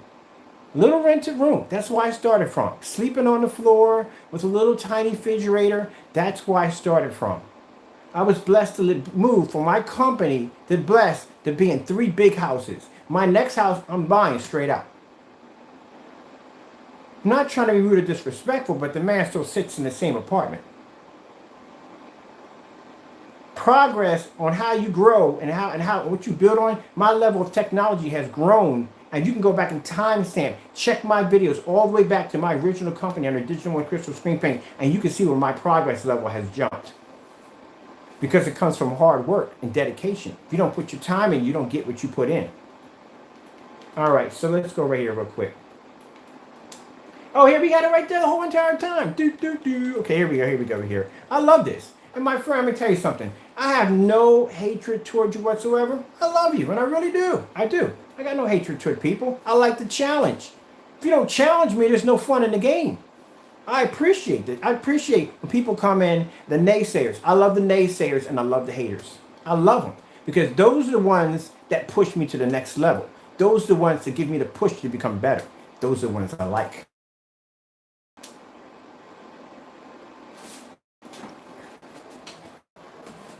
You make me work harder for it. That's why when SL came at me like that, I came at him even harder. You're not going to shut me down.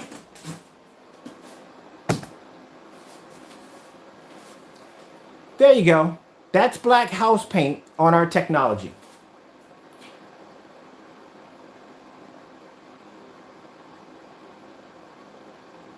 It would have been fantastic, but guess what? Next year we're going. We're going to be there. You know why?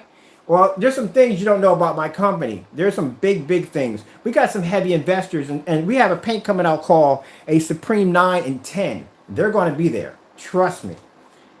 When you see what this stuff does, this stuff is pretty crazy looking. Right now, we're in the process of having our own motorized projection screen, fixed frame screens, and some other screens we're working on right now. And guess what, people? We are getting an acoustic screen. It's coming soon. Yep, Supreme 1910. When that technology launches, we're going to have those screens and physical form screens. They'll have, keep in mind, we haven't mentioned the official name of the 9 and 10 because right now, like I said, this stuff is going to be locked down. Yes, I'm paying the money for the patent attorneys. I'm paying the money for copyrights, trademark, LLCs, whatever got to be done. This project has to be locked. So there you are. That right there is black paint. Now I'm going to show you something real quick. I'm going to get this up to her face real quick. I'm going to get right over there to her face. I'm going to show you something real quick. Come on, pause. Get up close. Screen should be able to put off different shades of white. Look at the collar. Look at the skin tone. Look at this. Look at the pink on her lips. Now look on the black paint. You know what's funny about this? I'm going to show you what's interesting about this. Black Diamond, when they started off, and I get me wrong, the man's a genius. I give him that. He's a genius. He came out with a screen that at that particular time, majority of screens were white. So he would come out with a sample sheet and he'd move it around in a circle around the screen. Now he would show off in the background a blue ocean, which would pull up on the screen. And all you would see is this blue ocean just moving anywhere the screen went. And that was an incredible demonstration. It blew my mind when I saw that. Now, in our demonstrations, we do the opposite. Instead of using a white screen to highlight our technology, we use a black screen and we use white backgrounds. Because in my demonstration, I can walk and go, look, this is the difference between our technology on white levels and black paint, or black material, or another black screen. Now, as you're watching me do this demonstration, think about it when it comes to Mr. Crow. When have you ever seen him do a demonstration of his screen paint lined up with other gray screens producing a contrast level? What is the difference between the black levels and bare silver screen paint and his screen paint? What is the difference? Which one pulls a darker level? Not slightly darker gray. I'm talking about a true black level. And if it can't true black, close to a black level. Can you see the difference? Can he do an all black screensaver and show you the difference between his products? Can he take it outside and show you that demonstration? No, what he does, he turns out the lights and he just shows you a dark environment and he just shows you how beautiful his screen looks in the dark. Let me show you this real quick before we die here on our camera. I'm going to show you a couple of demonstrations. You let me know when he can match any of them. So we'll remove this real quick, and you let me know. Point out one that you think you've seen him done. If you can see one of the demonstrations that you've seen him perform. This right here, this is my living room.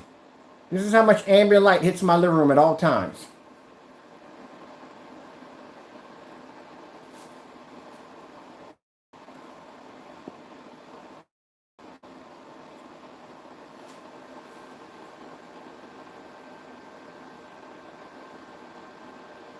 Now, when we get a chance to go to that booth, my booth is going to be well lit. It's not going to be dark. I saw the booth over where they had elite screens. Look how dark the booth was compared to this is my living room. And look, let me show you something. You see my Sony Ultra short throw? And the demonstration, when Elite was showing off the short throw was sitting right up on top of the screen right here, right there. My short throw sits on the floor about 1.5 feet away from the screen. So it has instead of it sitting on top near the screen, it has a distance throw. I have a distance throw on a short throw that's hitting the screen in a fully lit environment where their projector is sitting literally less than 1 foot away from the screen. Projecting a screen size of 126 inches. All right, let me show you one right here real quick before we get out of here. Here we go. Outside demonstration versus gray screen paint. This is what his product is going to have to go through.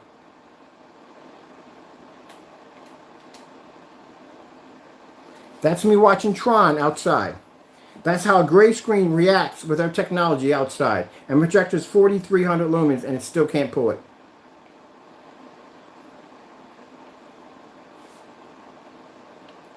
Oh, thank you. I do appreciate it. It's not. I'm not yelling or screaming at anybody. Trust me, I'm not upset. It's just that I like what I do, but I don't like when people tippy toe. When you got to do it, when you're supposed to do a demonstration, you're supposed to do it right. Look at this right here. That is a flower, red flower, displayed on our screen, producing bright red without fading outside. Let me show you another one really quick.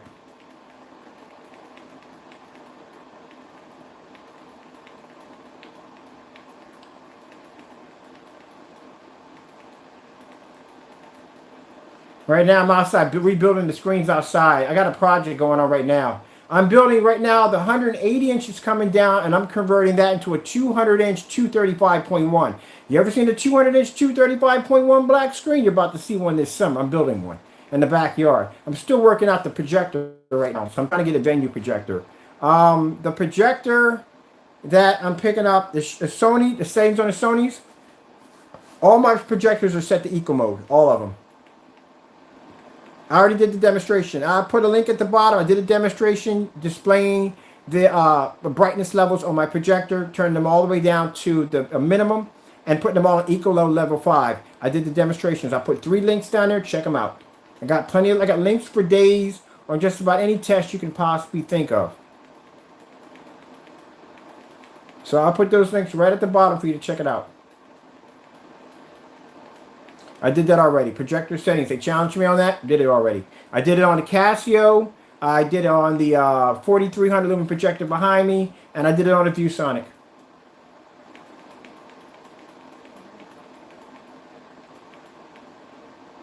This right here, let me know if you've ever done this one. This is a paint-on demonstration live of our screen paint outside, being painted outside in ambient light. I'm going to go back and get my charger, but just watch this demonstration. Now, you let me know if anyone's ever done this. And keep in mind, now when we look at the screen, it's going to get brighter. I'm going to be able to display bright, beautiful white flowers on this screen versus a gray screen paint. And guess what? One of those screen paints over there are crows.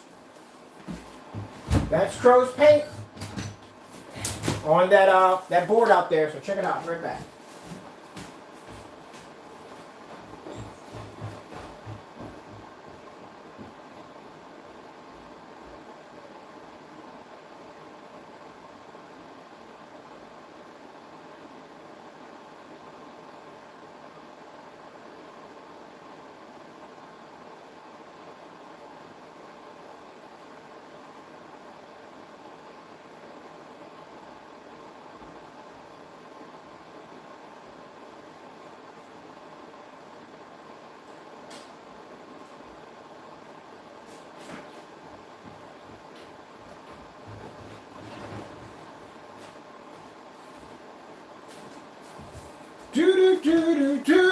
I'm back.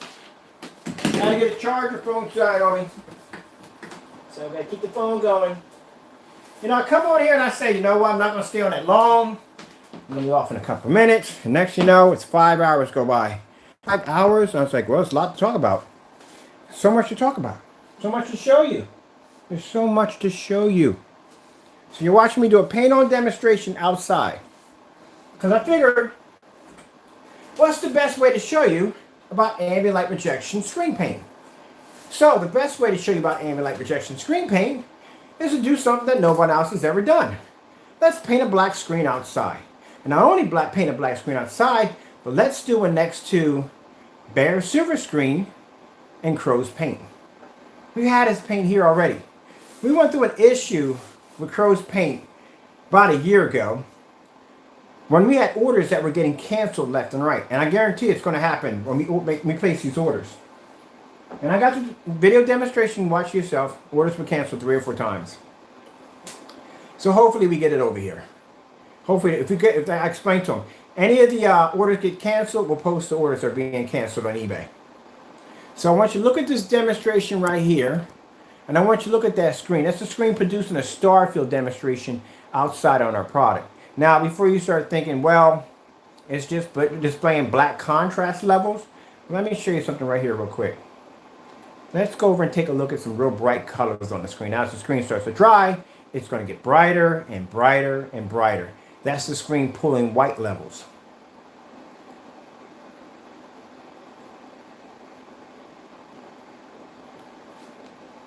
See, if I pre-recorded the video, anyone can sit there and say, well, he edited it. That's live demonstration. I'm using deep grays. Oh, I would hold my tongue there for a minute before speaking. Now, keep in mind, you said I'm using deep grays outside. How does that change the... So keep in mind, it's a gray screen. I'm using deep grays. All right, that's what you're saying. So I'm not using any bright colors at all. That's what you're saying, right? Okay, no problem. Just keep watching.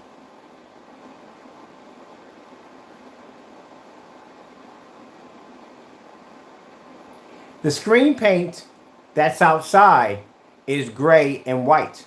Our paint's black. Consider the fact that a black screen is pulling a deeper and better color than the other screen. It's real, man. You can't. And here's a crow follower who's upset. It's right there. You're looking at it. How can you be upset? Keep in mind, my product was supposed to be so dark. Listen, look at that. My product was supposed to be so dark that you couldn't see an image. What are you looking at right now? What are you seeing on my screen? You're seeing the birds right here. You're seeing the yellow. You're seeing the greens. What are you seeing on the screen? Explain. Don't get mad and yell and carry on to the room. Be mature. Tell me what you're seeing. If I'm such a fake and I'm such a scam, what are you seeing right there? I'm doing these demonstrations live. So tell me, what are you seeing? I'm meaning Crow. I'm being mean to him. It's the demonstrations right there. So let me get this straight. If I raise the bar and I make the challenge hard, I'm being mean. So what I should do is I should come down to everybody else's level and do demonstrations in the dark only with a high power projector. I'm sorry, I wasn't built and designed that way. I like a challenge. Now, you see that challenge right there? He can have that one for 2 days. He got 2 days to complete that challenge.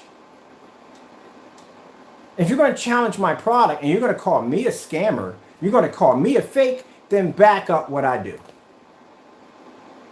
There you go. Is that bright enough for you right there? Look at that. Is that bright enough? Look at that. Hold on. I want you to look at that. Is that bright enough? But his product will be here. His product will be here and we'll do the same test. Don't let me tell you something, my friend. I'm not going to go down that road by saying what's going to happen in July, but I've seen some of the demonstration he has done, pretty much mixing our product with black paint. We know about all that stuff. We've seen the demonstrations. I did a demonstration basically when I did the Casio projector, when I dropped the when I dropped the contrast and all that. We were able to produce the exact same demonstration that he posted. As a matter of fact, in one of the demonstrations, he thought a Supreme 9 was black. Supreme 9s are black, but they're not black. You ever seen what a Supreme 9 looks like? We actually displayed one. And the minute we displayed that screen, automatically he popped up there talking about, look, this is a Supreme 9. It's all black. It's dark. And we came up there and says, no, Supreme 9s aren't black. They have color changing coding capability. And when we turned that screen and it changed, then what could you say? It's not gray either. Did that demonstration over? It's not gray. It's not gray and it's not black. You figure it out. But then again, look at that. Wait. Did you say about the screen pulling up gray levels? Remember what you said about gray levels?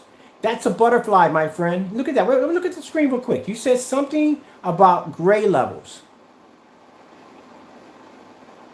That's not a gray level, my friend. That's a white level. That's why I said, be careful before you open your mouth and talk trash about my product, because I'll prove you wrong. There it is right there. Look. It's a black screen pulling a white level. All right, let's go on from there. Here you go right here. Here's another one for you. Here's another demonstration if he can pull it off. This is an Optima GT 5600 outside on a black screen. Daytime hours. There you go. Enjoy it.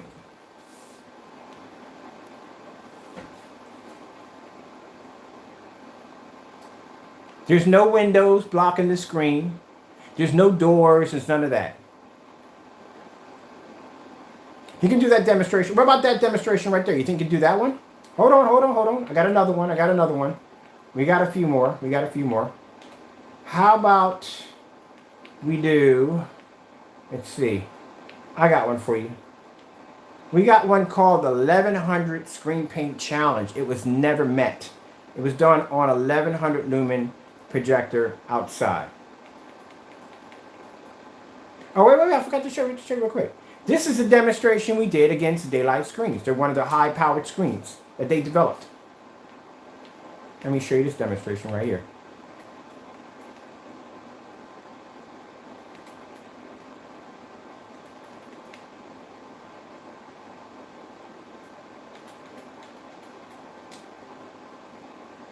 That's your technology against our screen on red levels. Has he done any of these demonstrations yet?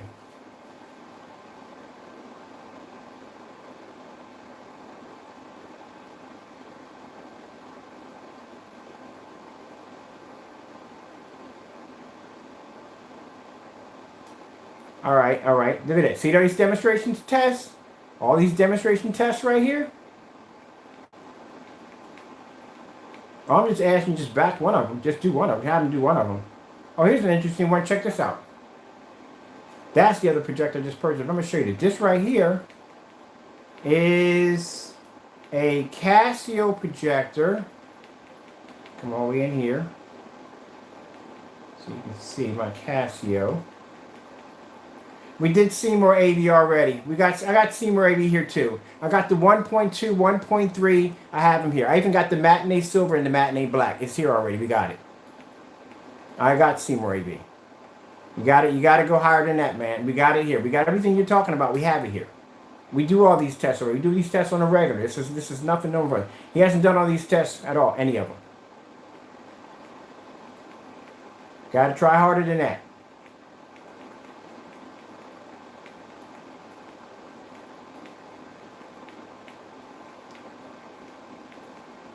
You notice if you look at my demonstration, all my lights are on in my videos. Lights on. Lights on. Lights on.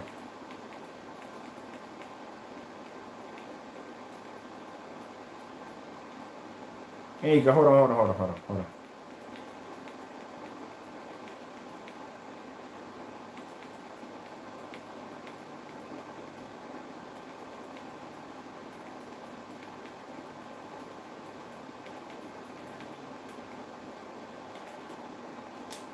Look at this. You see how much light is in the environment? You can make out everything in my gaming room. Everything. Just like you look at here. Same room. Keep in mind, I'm doing the demonstration scene with the lights on. He's in the dark most of the time.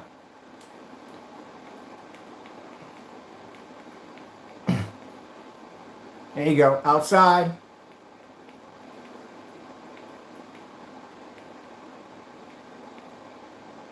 Contrast demonstration versus gray screen inside. See how much light I have in my basement?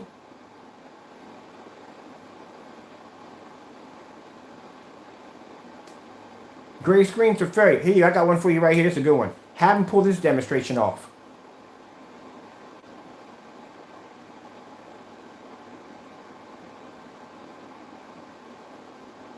I'll give him 2 days to do that demonstration right there. Can you match it? Have you ever done a demonstration like that before? No. We'll move on. Outside panel demonstration. We know you ain't going near that one, so that's not going to happen. Let's keep going.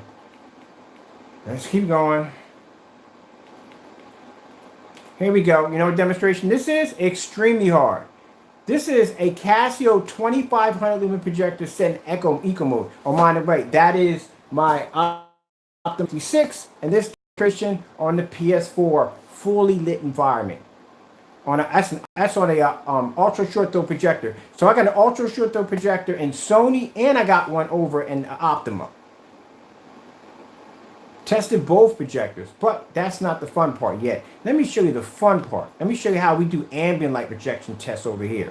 You see that projector right there? That's a Casio 2500 lumen projector that sits 9 feet up in the air. The screen lays flat to the ground, to the cement flat to the ground, which means the image is being pushed downward. It means as that screen, the image is pushing downward, there's ambient light filtering through that screen. That screen is no longer 2500 lumens by the time it makes. Let me know if you've ever seen anyone do an ambient light projection demonstration at 2500 lumens at 5 o'clock.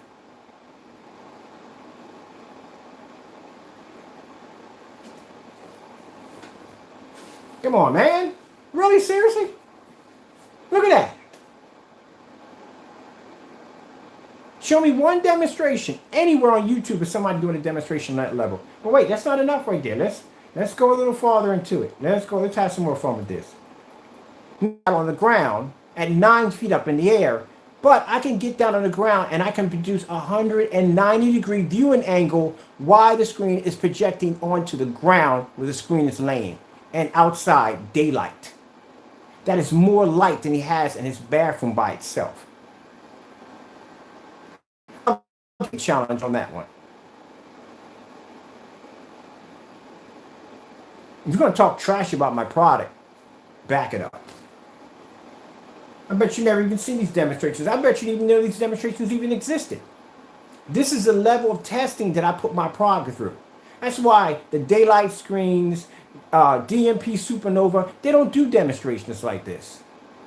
None of my, keep in mind, his product will be doing the same thing. There's the mount right there for the projector right there. Now, if I can pull an image outside in that condition, inside your house is nothing. There's no walls protecting it. There's nothing. I already called him on the challenge. I called him on multiple challenges. He hasn't done any of the challenges that we put out. All those are challenges that we're asked to do. None of the challenges were met. Not one of them. Motorized outdoor projection screen. That's the screen I did right there. Let me see. This one was already done. That's an easy one. That's an easy demonstration. That's nothing. Every last challenge we've given to him, he has not met any of them. Not one. Here you go. This is the easy one. This is a real easy one right here. This is nothing. That's easy.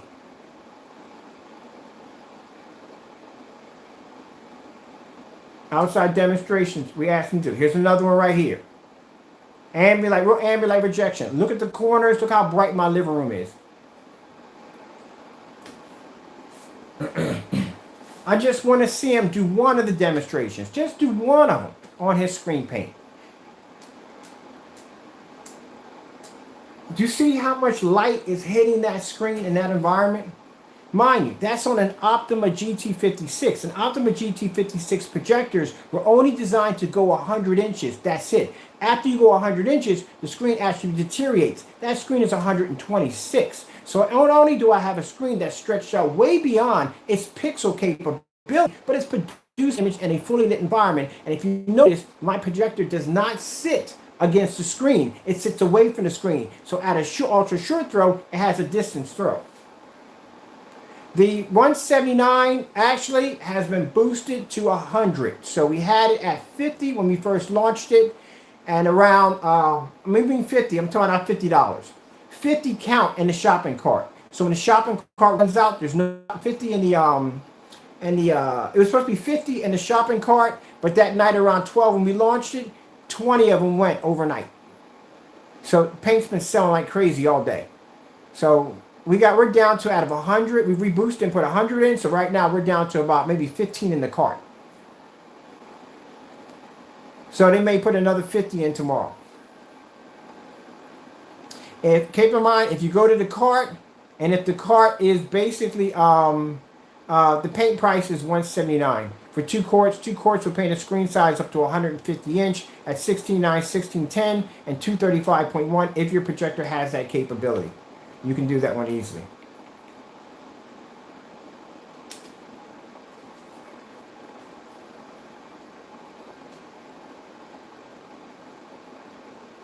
That is Street Fighter outside. All right, so look, let's get off this topic right here. So anyway, projects for the backyard. You're gonna be seeing me taking pictures. I can't load pictures on YouTube. You see me doing some videos. I'm working on several big projects for the backyard. The big screen. I'm gonna show you the big screen. So I'm gonna show you this real quick. This is a Street Fighter demo one here, which we did out. I did outside, but I'm gonna show you some right here. So check out the football game outside. That's on a bigger screen. But I really don't consider it to be an ambient light rejection demonstration due to the fact that it's actually under the deck, and that's what I really can't consider that to be an ambient light rejection test or demonstration. Here's one for you. Check this out.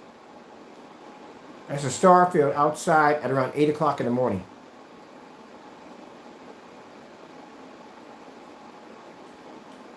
But that's not... Now, this one right here is pretty cool.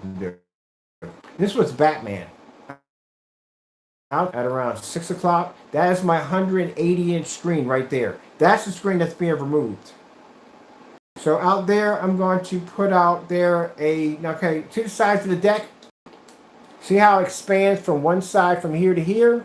So what I'm going to do is I'm actually going to put on a 235.1 from one end to the next, and I'm going to use a ViewSonic Ultra Short Throw, actually ViewSonic Short Throw, to expand the deck. So we're going to bring out the deck a little bit here and here and here, and then we're going to put a fire pit in the middle and some chairs and stuff like that. I'm going to put a popcorn maker out there. It's been freaking cool and all.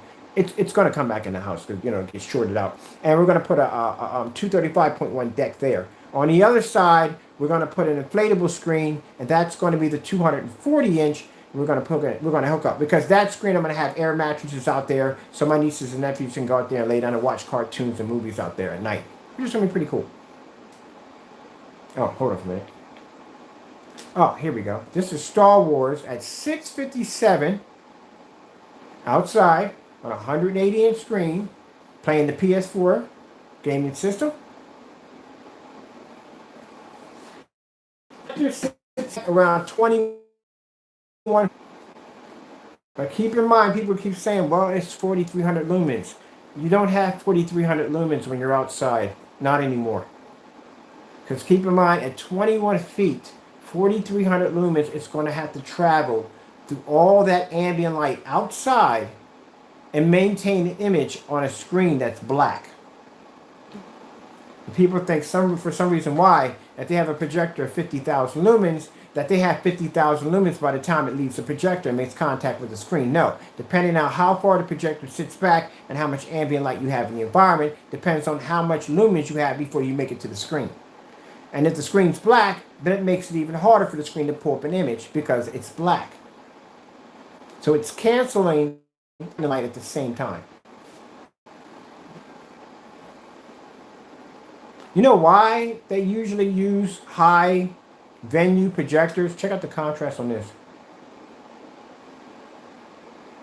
Churches, stadiums, places like that use high-end projectors such like that, because they know in the process, if the projector is sitting back 30 feet, they have to have a projector of maybe 50,000 lumens, because in the distance throw, they're going to lose a ton of lumens, depending on how much commercial lighting they have in the environment. So they got to calculate exactly how much light lumens the projector is going to drop off before it makes contact with the screen.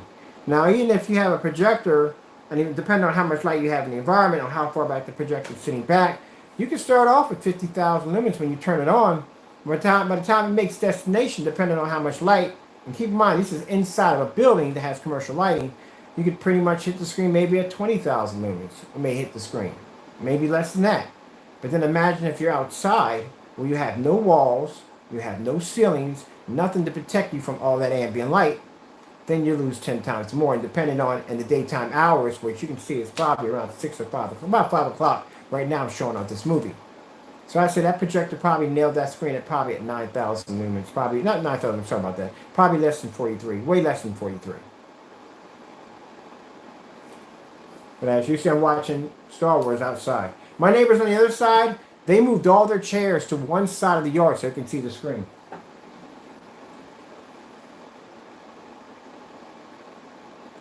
I just wanted to do I just basically I wanted to stop all the trash talking and just do a real demonstration. That's all. It's the same way I get when I see elite screens in a dark environment. It's the same way when I see these companies using these high power, expensive projectors. Let me know one time when you have ever watched a demonstration with any high one.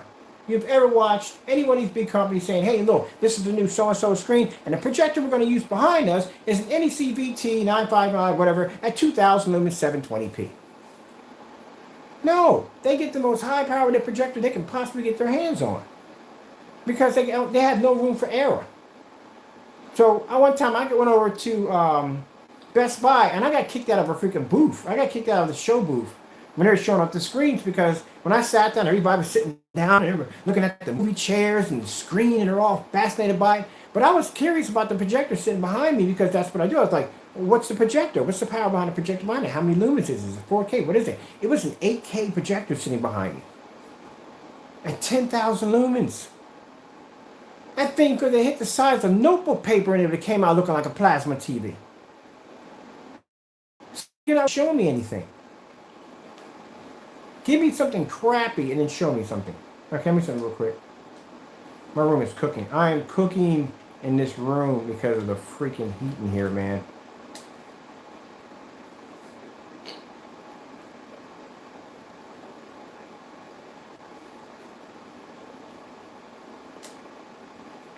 I mean, not only is it just Crow's paint coming over here, there's a bunch of other ones. It's not just him. There's a paint called Nox. I think it's NOX. They're going to be over here. There's another company on Amazon that claims to have a black paint. This I'm really, really excited about because I haven't seen any real black screens. Mr. Partey, his stuff, man, no. We tested this stuff already. It didn't come out too well. He had a mixture that he was basically showing off how to make for free, and it's garbage. And I'll tell you why. One of the elements that he's using, and I'm a bit of an amateur chemist, but one of the elements he was using to make that product is very, very toxic and extremely dangerous. When I did the video, I was wearing a full face mask, I was wearing long sleeve, and I was wearing gloves because this stuff is very toxic. He even says in the video that do not breathe this stuff in. It could wreak havoc on your lungs. Keep in mind, I have respiratory issues, and even though I studied martial arts, I still can run and do what I got to do, but I still have respiratory issues, and I have to be very careful on stuff that I use. So everything I have and I'm using to make my product is water-based, has to be tested because I'm working with this stuff. So I have to make sure that everything is it's safe for people that are using it. It's safe for the environment. It has to be VOC. They don't know anything about VOC and all that other nonsense. They don't know anything about that stuff. Stuff that you're using that's biodegradable, it's designed to break down with the environment. They don't know anything about that stuff. That's stuff you got to reconsider when you develop a form of screen paint. You know what I mean? Is it odorless? You want something that's going to be completely odorless, something that's going to wash off. One of the things I found concerning in the video when he was showing you how to make the product, one of the formula paints, one of the chemicals he was using is a powder that can become airborne very easily. Which means if you're mixing this stuff and some of this stuff happens to basically splash over the bowl, if it hits the air, it automatically becomes airborne. And with anything that becomes airborne, eventually has to land, which means somewhere it's going to lay a coating. If you have kids walking around the house and kids got a bad habit of taking their fingers and sticking on stuff and putting their fingers back in their mouth, or dogs are sniffing on the floor and this stuff gets anywhere, then you got a problem on your hands. You're going to quarantine your place because that stuff is very, very dangerous. I don't know why you would, and he says in the video, do not breathe this stuff in. Matter of fact, when he did the video, he should have been wearing some kind of face mask to protect himself. And then one of the things I could never understand, why in the world would you put body gel into a polyurethane? Because all you're doing is you're adding an oil-based element into into a product that's water-based. It's like mixing oil and water together. They don't combine. Eventually, they have to separate. It's not a product that can be married together. So eventually, somewhere along the line, the infrastructure of this product is going to start to break down and deteriorate because there are two elements in there that don't match. Seriously, like, come on, man. Like, come on. You got the science behind this stuff. You can't just start mixing stuff together and think automatically, well, no. You're going to mess around and hurt somebody. That's why when he mixed that body gel into it, do you know what happens if you mix oil and water? If you mix oil and water and you spill that on your floor, You can basically clean that up, and you can come and you can still slide on the same floor and break your neck because that oil is still embedded in that floor with that water, because it causes a slick kind of surface when mixed together. That's why when you mix gasoline and water, gasoline can burn on water. That's what happens if you take a toxic chemical like that powder and you mix it in with this element that has oil in it. Eventually, it's going to separate. Now, you got this thing painted on your wall. Keep in mind, the climate in your home changes from cold to warm to cold to warm. You don't know how heat and cold can change the elements of a chemical. I mean, if you cook sugar, you turn it to syrup if you heat it up. That's what people don't understand. There's a science behind it. And when I saw him mix that body gel, like, why would you do it? And then his excuse was the reason why he mixed the body gel is because polyurethane, after a certain amount of time, basically it deteriorates. No, it doesn't. Where were you getting this from? If polyurethane, people use this to weatherproof their decks and everything else. It's pretty much based on everything for weatherproofing decks or protecting furniture. If that was the case, they would be out of business. They'd have been sued. Would you build a deck and spray it down with something that basically outside elements are going to break it down eventually, and it's going to be, I mean, eventually, yes, that has a warranty on it, how long it's going to take for it to break down. But that's a while it's going to take down for it to break down. Come on now. It's just, it baffles me when people understand that when they designed this product had to go through a stress test. That's how they can put a 5-year shelf life on it, because they know how long it takes for this product to finally start to break down. It takes years to do that kind of stuff. So for you to make an excuse by putting body gel into it, why would you do that? I made that stuff. He posted how to make his paint, and I made it. And it's not a pretty ordeal. A few times in the demonstration, I had to walk away from the freaking mixing area and go off. I did it outside and go off to a distance someplace else, take my mask off. I had to make sure that my gloves didn't touch my skin because the chemical was on the gloves. Do not, if you wipe your head with this stuff will seep into your skin. I think I'm joking. It tells you, if you don't breathe it, it becomes airborne. Yeah, this stuff is so flaky and so fine that it's like mixing with baby powder. You ever try to mix something with baby powder before? Even when you spray baby powder out, you can take baby powder and just put a little bit on your child's stomach, and you will have a light dusting anywhere that you put that powder at. That's how this stuff is. It's like baby powder. So if you want to go in and risk your health with this stuff and get this stuff caught into your lungs, trust me, I know about this mess. I mean, not that, but I got asthma, so I know what it's like to basically have problems breathing from time to time, and the weather affects me, and I have to have an inhaler. It is not a fun ordeal. It isn't. Anybody who suffers with that, it's not a fun ordeal. 1 minute you could be on top of the world, the next minute you could be trying to catch your next breath. But to deliberately damage yourself with this stuff, putting this stuff out there, no. The reason why he can never patent a product, because when you take a product down to be patented, they have to know everything that's in it. They have to know what elements that are in that product, and they have to do research on everything that goes in there to make sure what if you're putting in there is not going to harm a consumer. It's not going to be dangerous. And if it is dangerous, which some chemicals are, you have to have certain warning labels on it. But I don't know why you would use this stuff at all. When he sat down, I'll give him credit. I give the man credit for sitting there telling you up front that don't breathe it in because it is toxic. I give him credit on that. But the fact that you're actually giving this out to show people how to make it, no. I don't care, because we made the product already. And, oh, matter of fact, you know what? Hold on, let me show you real quick. I'll give you a glimpse of this mess that we made, this powder. I think we have it right here. Black homemade screen paint. Find out for yourself, because that makes me reliable for it. But I'll show you the afterwards. I'll show you what it looked like when we painted it. What it came out to look like. And on top of that, one of the things too I found weird about it is the fact that when you put an oil, like I said, if you take water and you put oil in it, the water becomes slick. We all know that. It has a bit of a slick kind of slippery feeling to it. Like if you fry grease and you put cold water in it, or even hot water in it, it dissolves better with hot water. But you're not putting hot water in this. You're actually putting a polyurethane into a water base. That's what you're putting into it. The polyurethane isn't hot. It's cold. So basically, you're causing a slick surface. the paint, when it gets on your hands, it's almost virtually impossible to get off, because if you use hot water, it makes it hard, because keep in mind, water and oil basically don't mix, because if you use hot water to clean up oil, what's going to happen is it's going to cause a coating. It's going to make it impossible. Yeah, that's why you use paint thinner and stuff like that to remove it, to break it down. But yeah, it's not an easy stuff to clean up. I had to throw the clothes out that I was wearing, and then I spilled some of it on the floor, and I had to scrub the floor down pretty good. I had to get a cleanser and everything else to just get it off the floor. But I'll show you. On top of that, it has a poor angle gain. That's another problem it does too. That's a very bad angle gain. But I'll show you real quick. We're going to come in here. We're going to pull up. But he does explain in the video. I give him, his man might not like me, and I don't care, but like I said, I give him credit. He did explain that it is airborne, which I'm glad he kind of told me that, because like I said, I got asthma, and if I didn't know this stuff didn't have the capability of going airborne like that and getting into your lungs, I probably would have ended up in the hospital. Which, if I were him, I would pull the video, because that makes him liable for a lawsuit.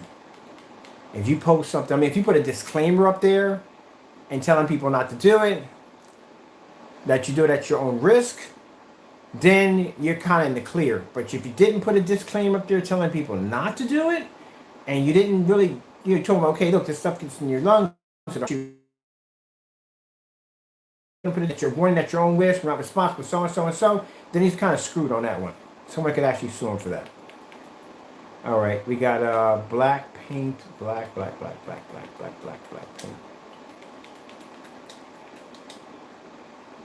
I think I miss you guys. I don't think it is. The day I wasn't going to come on, come on, I got to talk to somebody.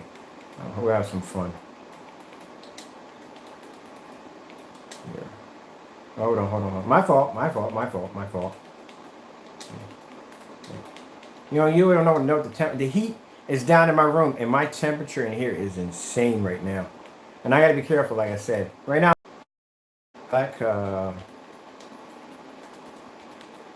I can't wait for the PS5. Oh my goodness. I wonder how much it's going to cost. That's my concern, what it's going to cost. Every time these systems come out, they have outrageous prices. And I hope it's not going to be that expensive. I really do. Let's see, screen paint.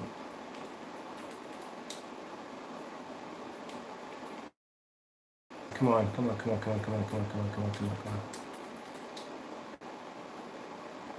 All right, here. Up 2 millions.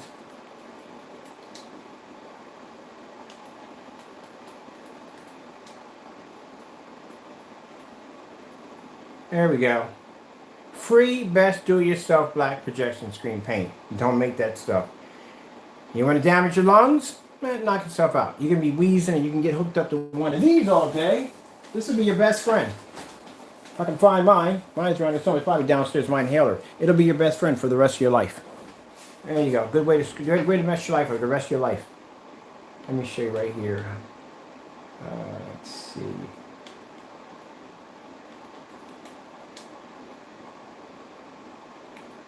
There it is. We made this stuff. This stuff makes my chest hurt right now thinking about it.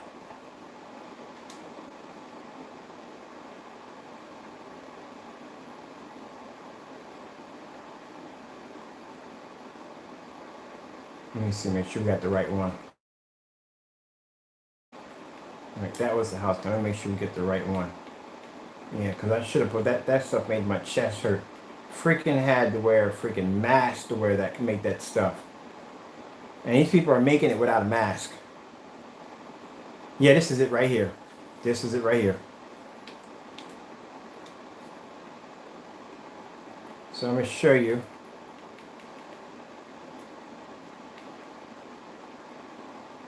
Let's see if we got this stuff pulled out. Nope. Oh, hold on. Wrong one. Got to go back a bit. There we go. There we go.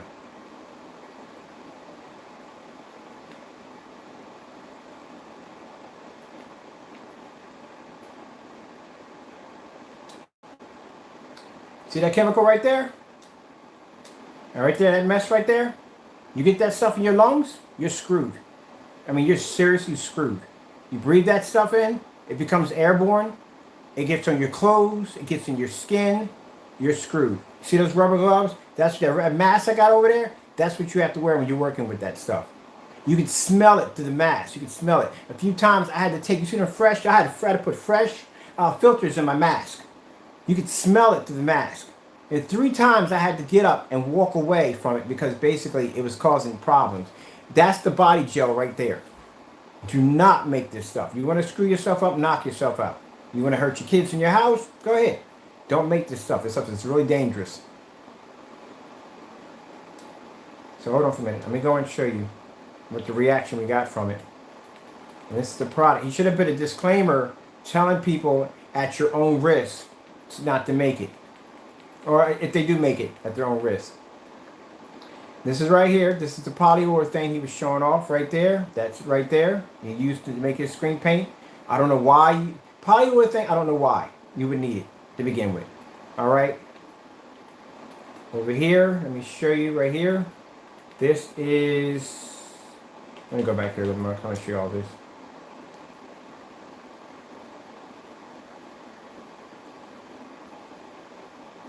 He's not going to. All right. Make sure we get this right.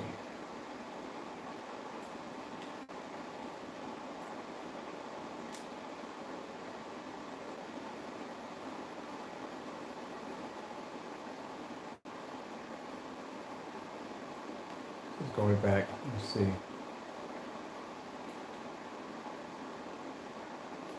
There we go. So you can see the stuff. Go back to the beginning.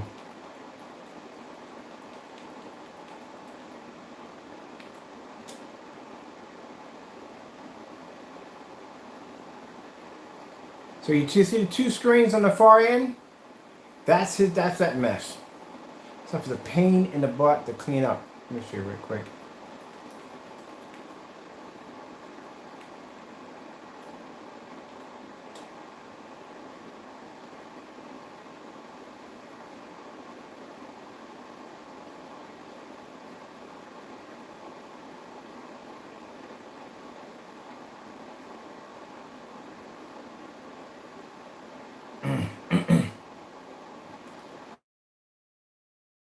And the white is our technology. That's the Supreme 8.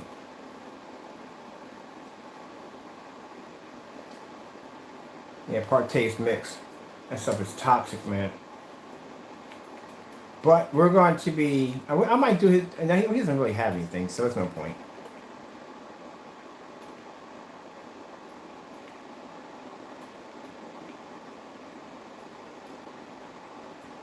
Yeah, this stuff right here. They that stuff. Oh no, who?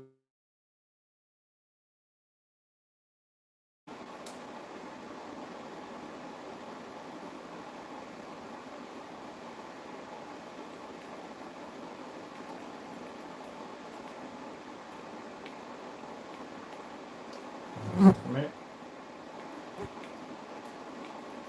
Get off here. Yeah, that's fake demonstration. Yeah, so that's the powder. That's the stuff you literally have to wear a hazmat mask. You see, I have my mask out and everything. Don't breathe that stuff in. You breathe that stuff in, that's you're gonna have a very miserable couple of days after that. So if it makes my chest hurt, think about it. All right, let me get out of here real quick. Yeah,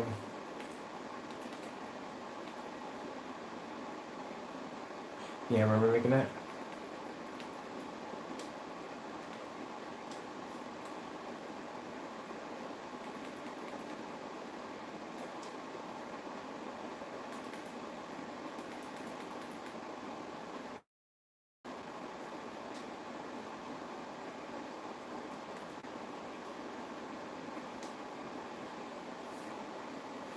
Yeah, that mess right there. I don't know what possessed him and the two. And I don't know why, like I said, you would mix it with baby oil, like body oil. Because body oil is like I said, do the experiment for yourself. We all been there before. Freaking take some Crisco oil and stick it in take some Crisco oil and stick it in some cold water. You stick it in hot water. It's gonna leave a layer like this of oil on the top. It doesn't mix.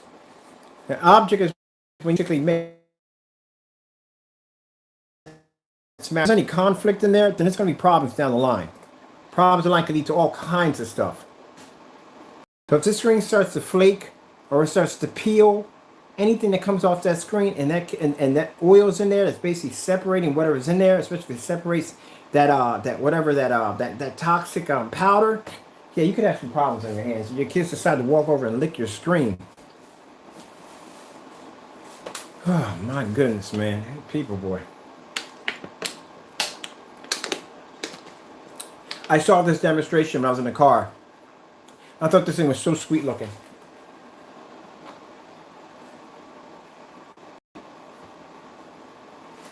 Let me turn my air conditioner off. It is hot in here.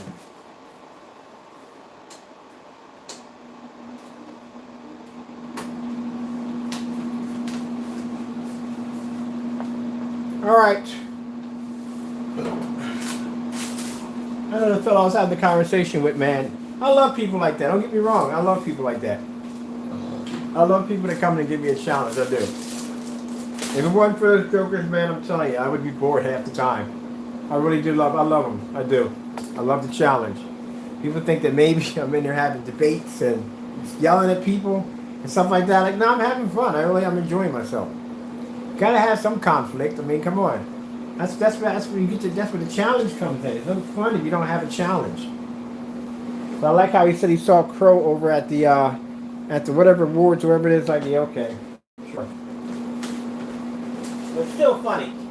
Still funny. I still enjoyed it. It was cool. I wish that guy to have. Hope he has an awesome and amazing life. I really do. I wish him the best in life. Really cool dude. I like a challenge. That was good. I think I'm gonna do this demonstration outside. Oh man, this would look good. If I do the 235.1, this would look amazing on the 235.1 screen.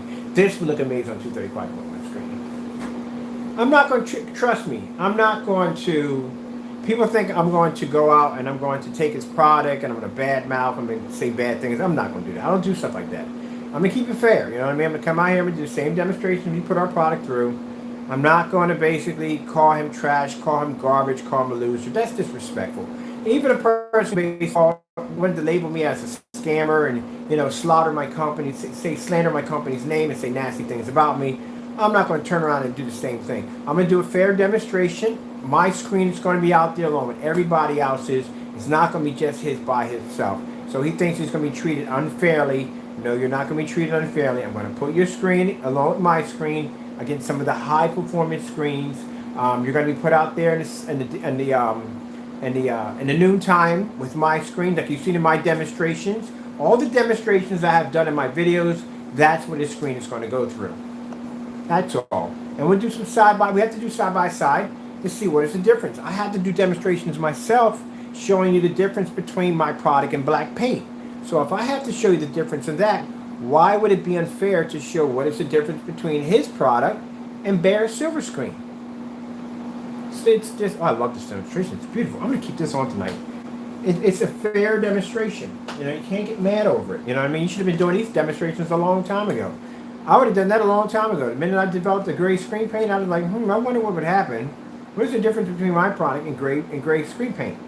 I did the test myself. And if somebody comes up and says that to you, you can show them a demonstration and show them the difference. But he can't do it because he never did the test.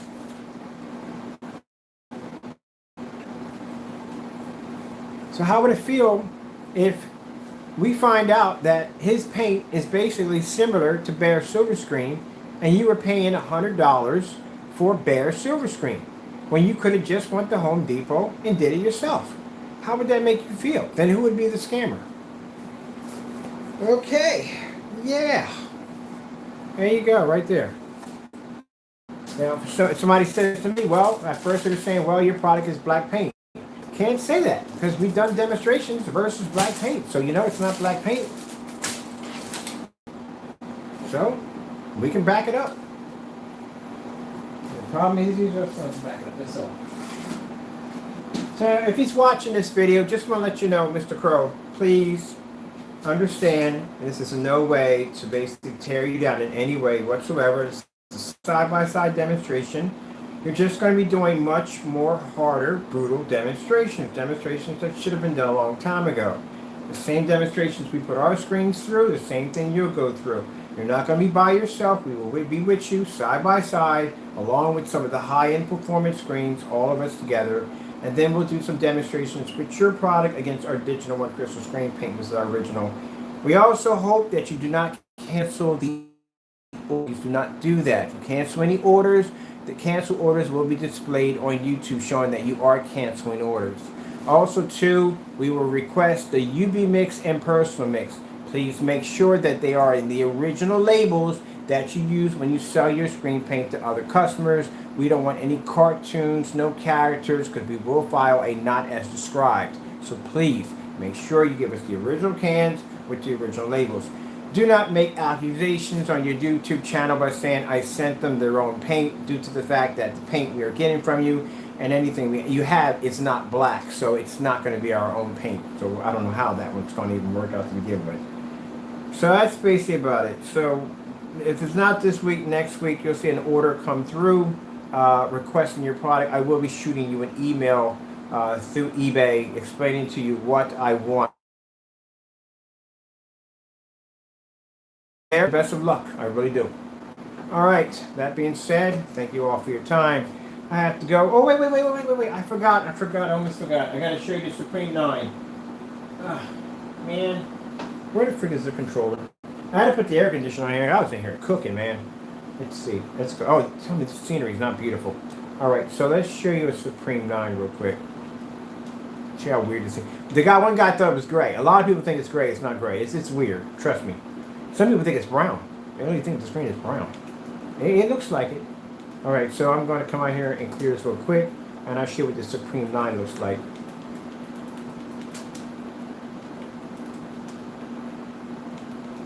We're going to change this over. I'm just going to use this right now so I can get the 9 to pull up.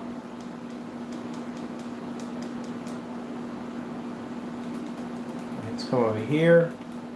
And let's pull up a 9. Alright, not that. This is the code name for it anyway. We don't have a name for it actually because, like I said, the name's going to be, we're getting the copyright. Oh, I got to get the copyrights tomorrow. I got to call the attorney for the copyrights on that screen. Let's see. Oh, here's interesting. This is Crow doing a demonstration on the Supreme 9 and 10 before it even came out, trying to display that that's what the screen was supposed to look like. Yeah, this man has a lot of problems. All right, so this is a Supreme 9. We're going to display the screen right here to show you what it looks like. Now, if you look at it, it looks black, right? See my black boots, my black jeans. You look at it, looks black. Now, the larger wall behind it is a Supreme 8. Supreme 8s have an interesting color code, which means if you lay everyday black paint against them, they produce a different shade of black. That keeps people from trying to mimic the technology and try to make it something that it's not, like, you know, doing a demonstration with black paint in the can. All right, so I'll show you real quick. I'm just going to grab this. It reacts the same way as the Supreme 8. Now, they think it's gray, but it's not gray. And they think it's black, but it's not black. So what is it? There, right there. You got the screen right there. I like those boots too. And stare at the screen. Now we have a dark gray screen, but you'll see. Let me see. I'm talking a lot too much.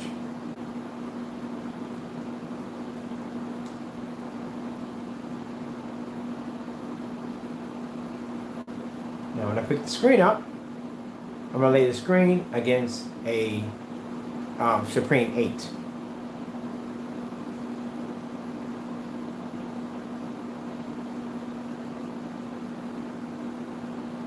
And I think it's dark gray, but it's not dark gray. It comes up a kind of brown color, but it produces white. Now we take the black house paint and we'll put the black house paint against the screen, both of them together. Put it down on the ground, as you can see. It looks black. Look at the screen. Look at the black paint. See the difference between? I told you. It looks like a Supreme 8. Supreme 8s do that. If you take black paint and you throw it on a Supreme 8, it comes up a different shade of black. People don't understand that black comes in multiple shades, not just black. Now, if I put it against the Supreme 8, it reacts the same way as the Supreme 8. It pulls the same image. Move it away from the screen, right? Pick up the screen. Move the wall back and forth. They look exactly the same, don't they? They both reacted the same way to the black panel. Now, when I lift the screen up and I set it against the wall and back up, you see a completely different screen there. Take the black paint and put it against the screen and the wall. And there, you friends, you see a screen that comes up looking like it's gold or brown or whatever it is. So how does it look black one minute, gray another, and then it looks gold another minute?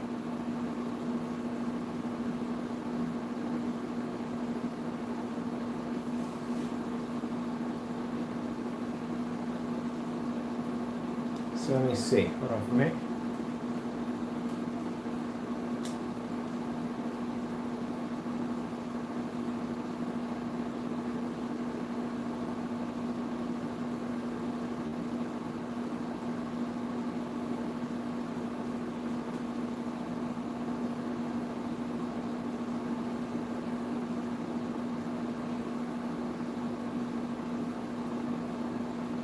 It mimics an 8 identity, but it's not an 8.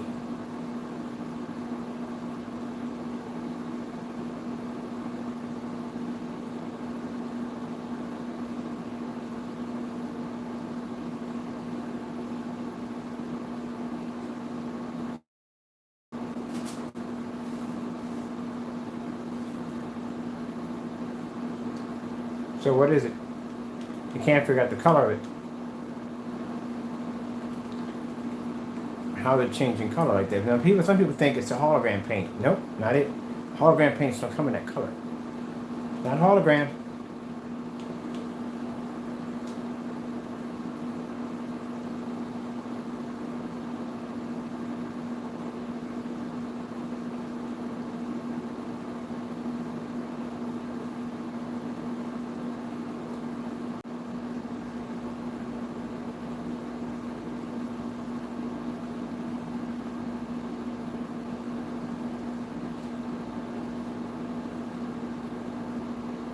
So what color is it? Can't figure it out.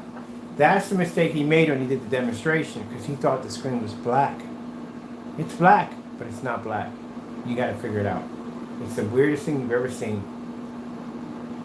Let me see if I can find the one with the... We did one with the gray. The gray sample sheet next to it. Let me see. 9 and 10. Yeah, he hadn't seen a 10. So he put a 10 up there like it was supposed to be ours. I'm like, dude, you haven't even seen the 10s.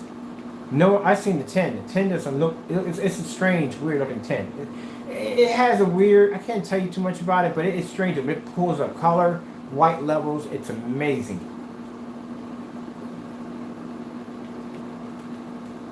I can't put up 10 because we didn't have that up there. We had to put in just 9. That's what I have to put in. And then we'll have to change this to rejection. Let's see, rejection. Let's see what's up there. 2 of the videos should have came up. There we go. Check this out. There's the screen again. That's dark gray. That's what happens when you throw dark gray against the screen. That's black. That's black right there. That's the supreme black right there. Take this, put this against, see what color comes up. One's black, one's gray. Looks exactly the same way there when it was laying flat, didn't it? The gray mimicked the exact same shade as it did when the screen was laying flat. So that it is black, not gray.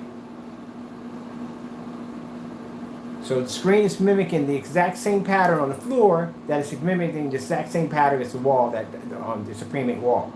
Now, if I pick the screen up and I lean it against the Supreme 8, watch the color. Now it's no longer black and it's not gray. So we'll take the black and Put it against the screen. We'll put the gray first, sorry about that. Now look at it. See, that's the crazy thing about it. Now if you stare at it right now, you're looking at it, those colors don't match.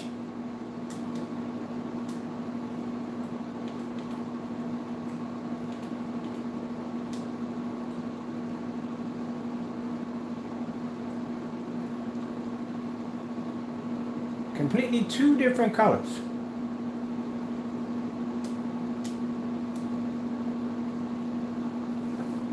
But if you lay it down, they look gray.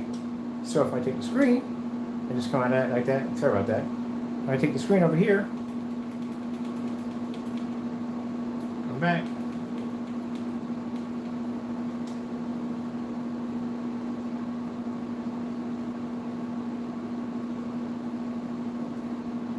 That gray against it.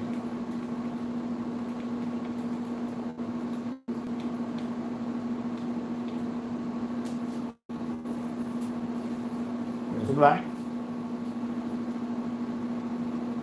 reacts the exact same way as the Supreme 8 mat reacts.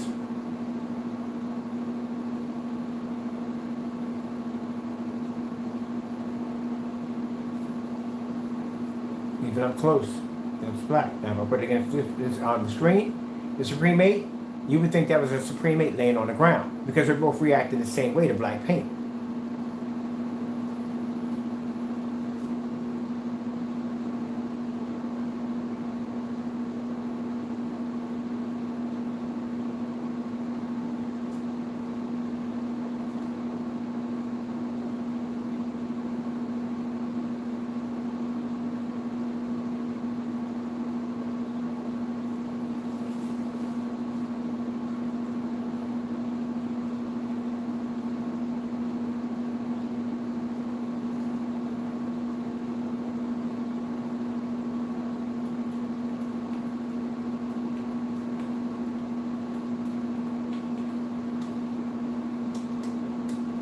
There's gray sitting next to it. So it's not gray. It's not black. So what color is it? Some people think it's gold, some people think it's brown, some people think they don't know what it is.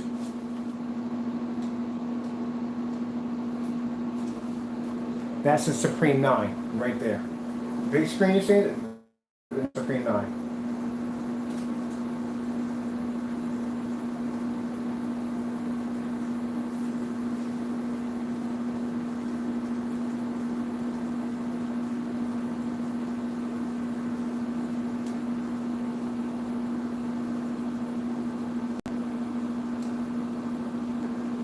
Yeah, buddy boy, you got this figured out. You got this figured out. Yeah. All right, I'm out of here. I gotta get some rest. I gotta be up. Put on something real nice. Fishies on. I'm still running up downstairs and grab something to eat.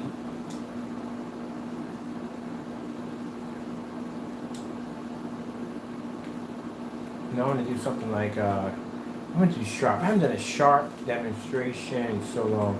Let me see if I got any sharps up here. Sharp. Let me see. Clear, and let's go with sharp. I'm going to buy me a sharp projector. A customer of mine has a sharp projector. I've never used it. I never used a sharp either. I'm going to go get a sharp projector.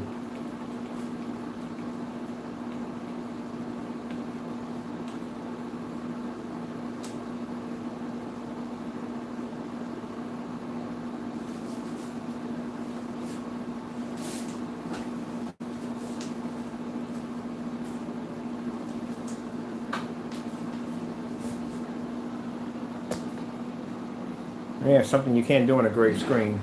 Contrast.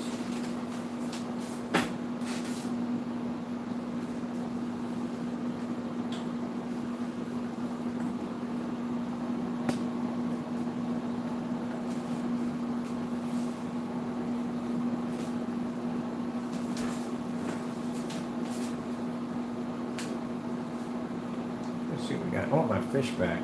Fish are beautiful.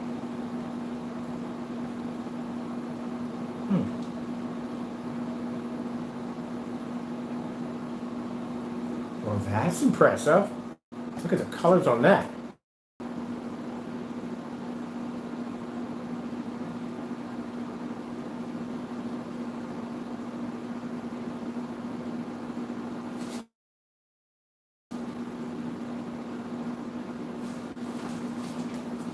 Yep, for $179. Because like I said, we already boost the count up. Of course, we sold out. We almost just about sold out. So we got 15 left in the shopping cart for $179. $179, yeah, and yeah, $179 in the shop. I'm tired, man. I'm really tired. So we have 15 left. They should go by tonight. We offer this. Keep in mind, if you live anywhere in the world, Hong Kong, France, they live for free, so it's not a problem. Those of you who live overseas and you think the shipping cost is going to cost you, no, it's not going to cost you a dime because we ship it for free for you. So that's 2 quarts of a Supreme 8. You can paint your screen size of 100-inch or 150-inch. It does work with motorized projection screens, fixed frame screens. You can just paint it on just about anything you can possibly think of. And you can get picture performance such like this. Put your lights on with true ambient light projection technology. Go to air conditioner right now. I got it turned on. It feels so good right now in here. All right, I got to get to sleep because I got to be up tomorrow morning. I've got about 60 packages. I lie to you not, 60 packages that are going out tomorrow morning for orders. So we're processing the orders as fast as possible. If you do happen to come across a shopping cart and it shows it's out of stock, it's going to have a look at the little tag. It's going to say temporary down, which means we have to catch up to the orders that we already have. Once we're caught up, we'll activate the shopping cart again. So I like this promotion thing. I'm gonna tell you something right now. I really like this promotion thing. I do. I do like. I like the fact that we can offer this paint for a very, very good price, and I like this promotion. The promotion might go on for a while. I do like it. I do like it. Or we might do a different promotion. We might do a promotion on the gallons next. So let's. We're gonna keep this in for a while. So you're gonna have a chance to get your hands on this paint. We're gonna keep it in for a while. Right now we're down to 15. Last time I checked, we're probably gonna be less than that. So what I'm gonna do is I'm gonna go in and we're just gonna up the stock to another 100. And maybe we'll have a promotion on the gallons. I don't know yet, but yeah, we're gonna keep this up for a while because I really like the fact that people are getting a chance. I mean, we're making good money. You know what I mean? We make good money regardless of that. Something that I said I was going to do, and I have customers sometimes that'll come in, they want the product, and they'll say, I can't afford it, it's a little too expensive, you know what I mean? And I don't mind doing the $179, you know what I mean? If it means somebody, ooh, I like that. Where's my color? I'm seeing pretty. Oh, I saw a demonstration I wanted to do on here, and it just disappeared to this. But I like to do that because in that way, everybody gets a chance to get it. Now, sometimes I cut breaks on some of my customers. Some customers don't have the ability to get certain things, and sometimes I'll cut it down to $200 so they can actually get it. Oh, I saw this really pretty demonstration on these tropical fish and lost it like candy.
That's why.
This is not doing so much depth and detail with that.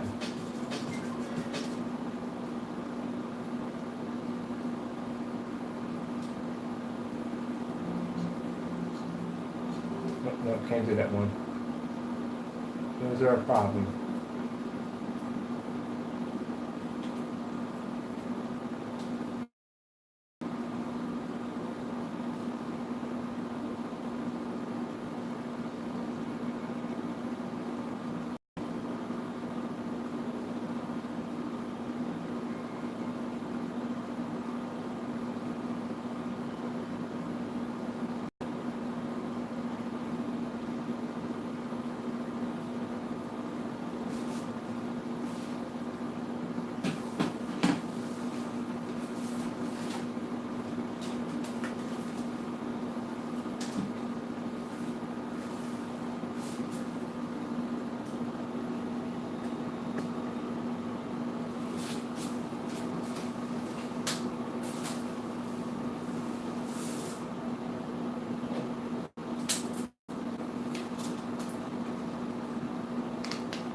Let me show you real quick. See how the water reflects off the bottom? Black versus black. I seen this usually when I do this demonstration, it has to be done in the dark. But you can actually just see the water reflecting off the black. Look at this.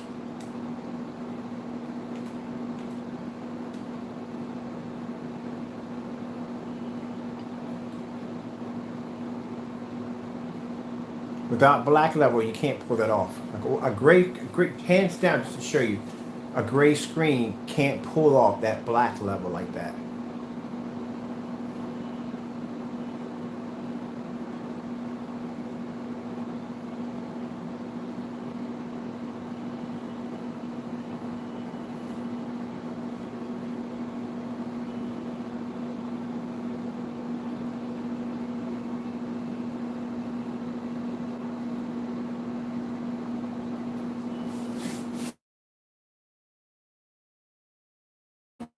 Color remains the same. That's why I was showing you the demonstration with elite screens, because you can look up and you can see all the corners in my environment. It's the way it's supposed to be. Well lit. You should be able to see all my toys, everything that I own. You should be able to see that. And you should be able to see the screen without a problem.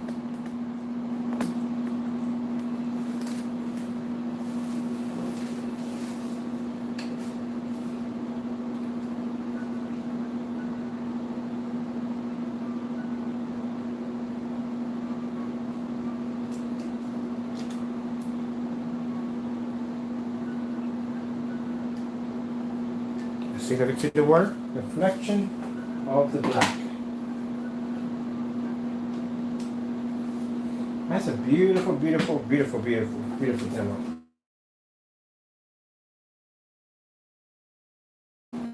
Wait, I cannot wait for tomorrow. All right.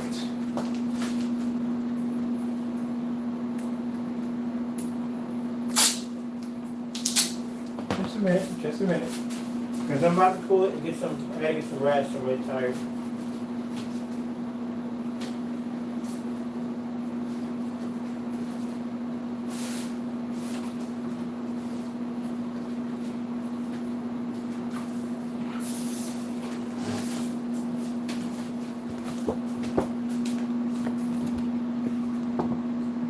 Hold on, not that one. That's not the one I want. That's not the one I want. I'm going to hold this up here. I want you to just look at it. Just a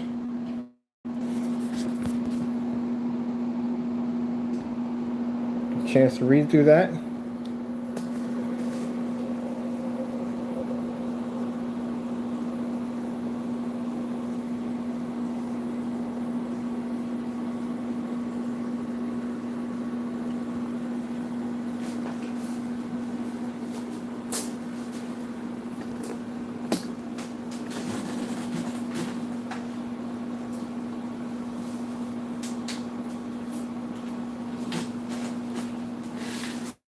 Oopsie, gotta go back and fix that.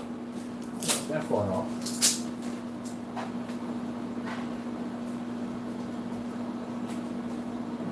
That's good.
For the fellow who mentioned the Seymour AV, that's the Seymour AV 1.3.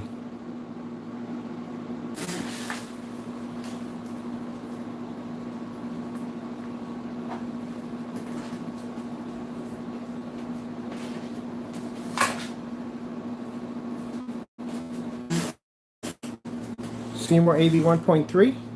I think that's a Paxson. If I'm saying it wrong, my daylight screen, I do apologize if I'm saying it incorrect. 0.8, 0.9, Elite Screen Dark Star 9, Gray Cinema 5D.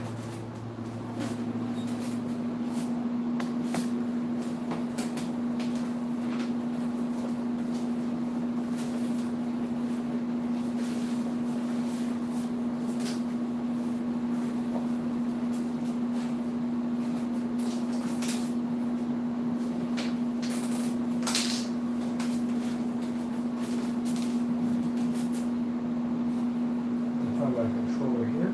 Here we go.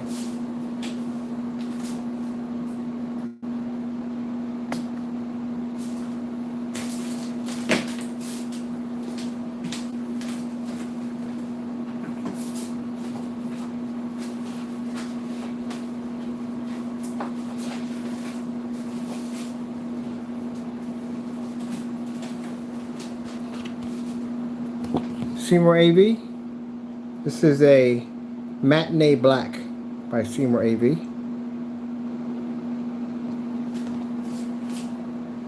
This is a Matinee Black, but that's not the one we want.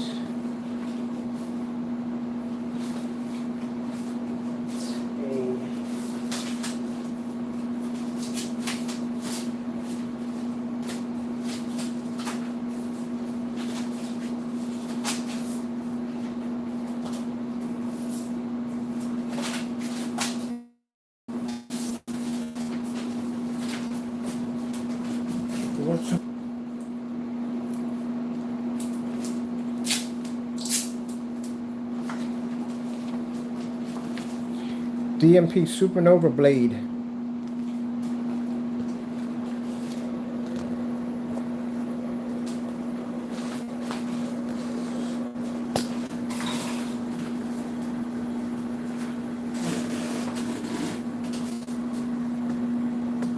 Now, Mr. Crow's screen paint, or anybody else's screen paint, is that good? You would have no problem displaying the demonstration as I'm about to do right now. We're going to put this up as a challenge for Mr. Crow that has to be completed by Thursday. What is the difference between your product and a high performance screen?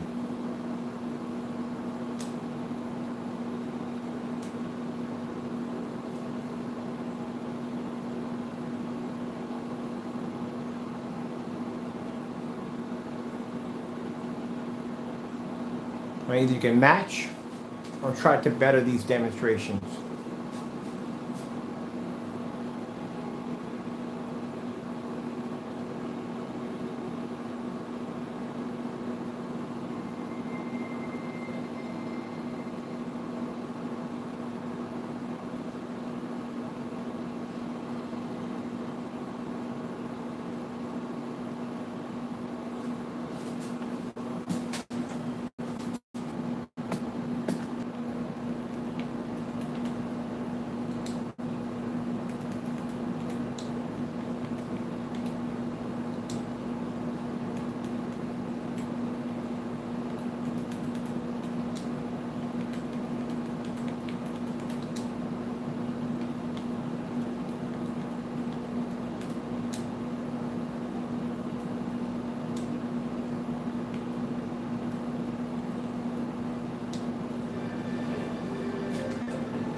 All right, thank you all for your time. I have to go, and God bless. Until next time.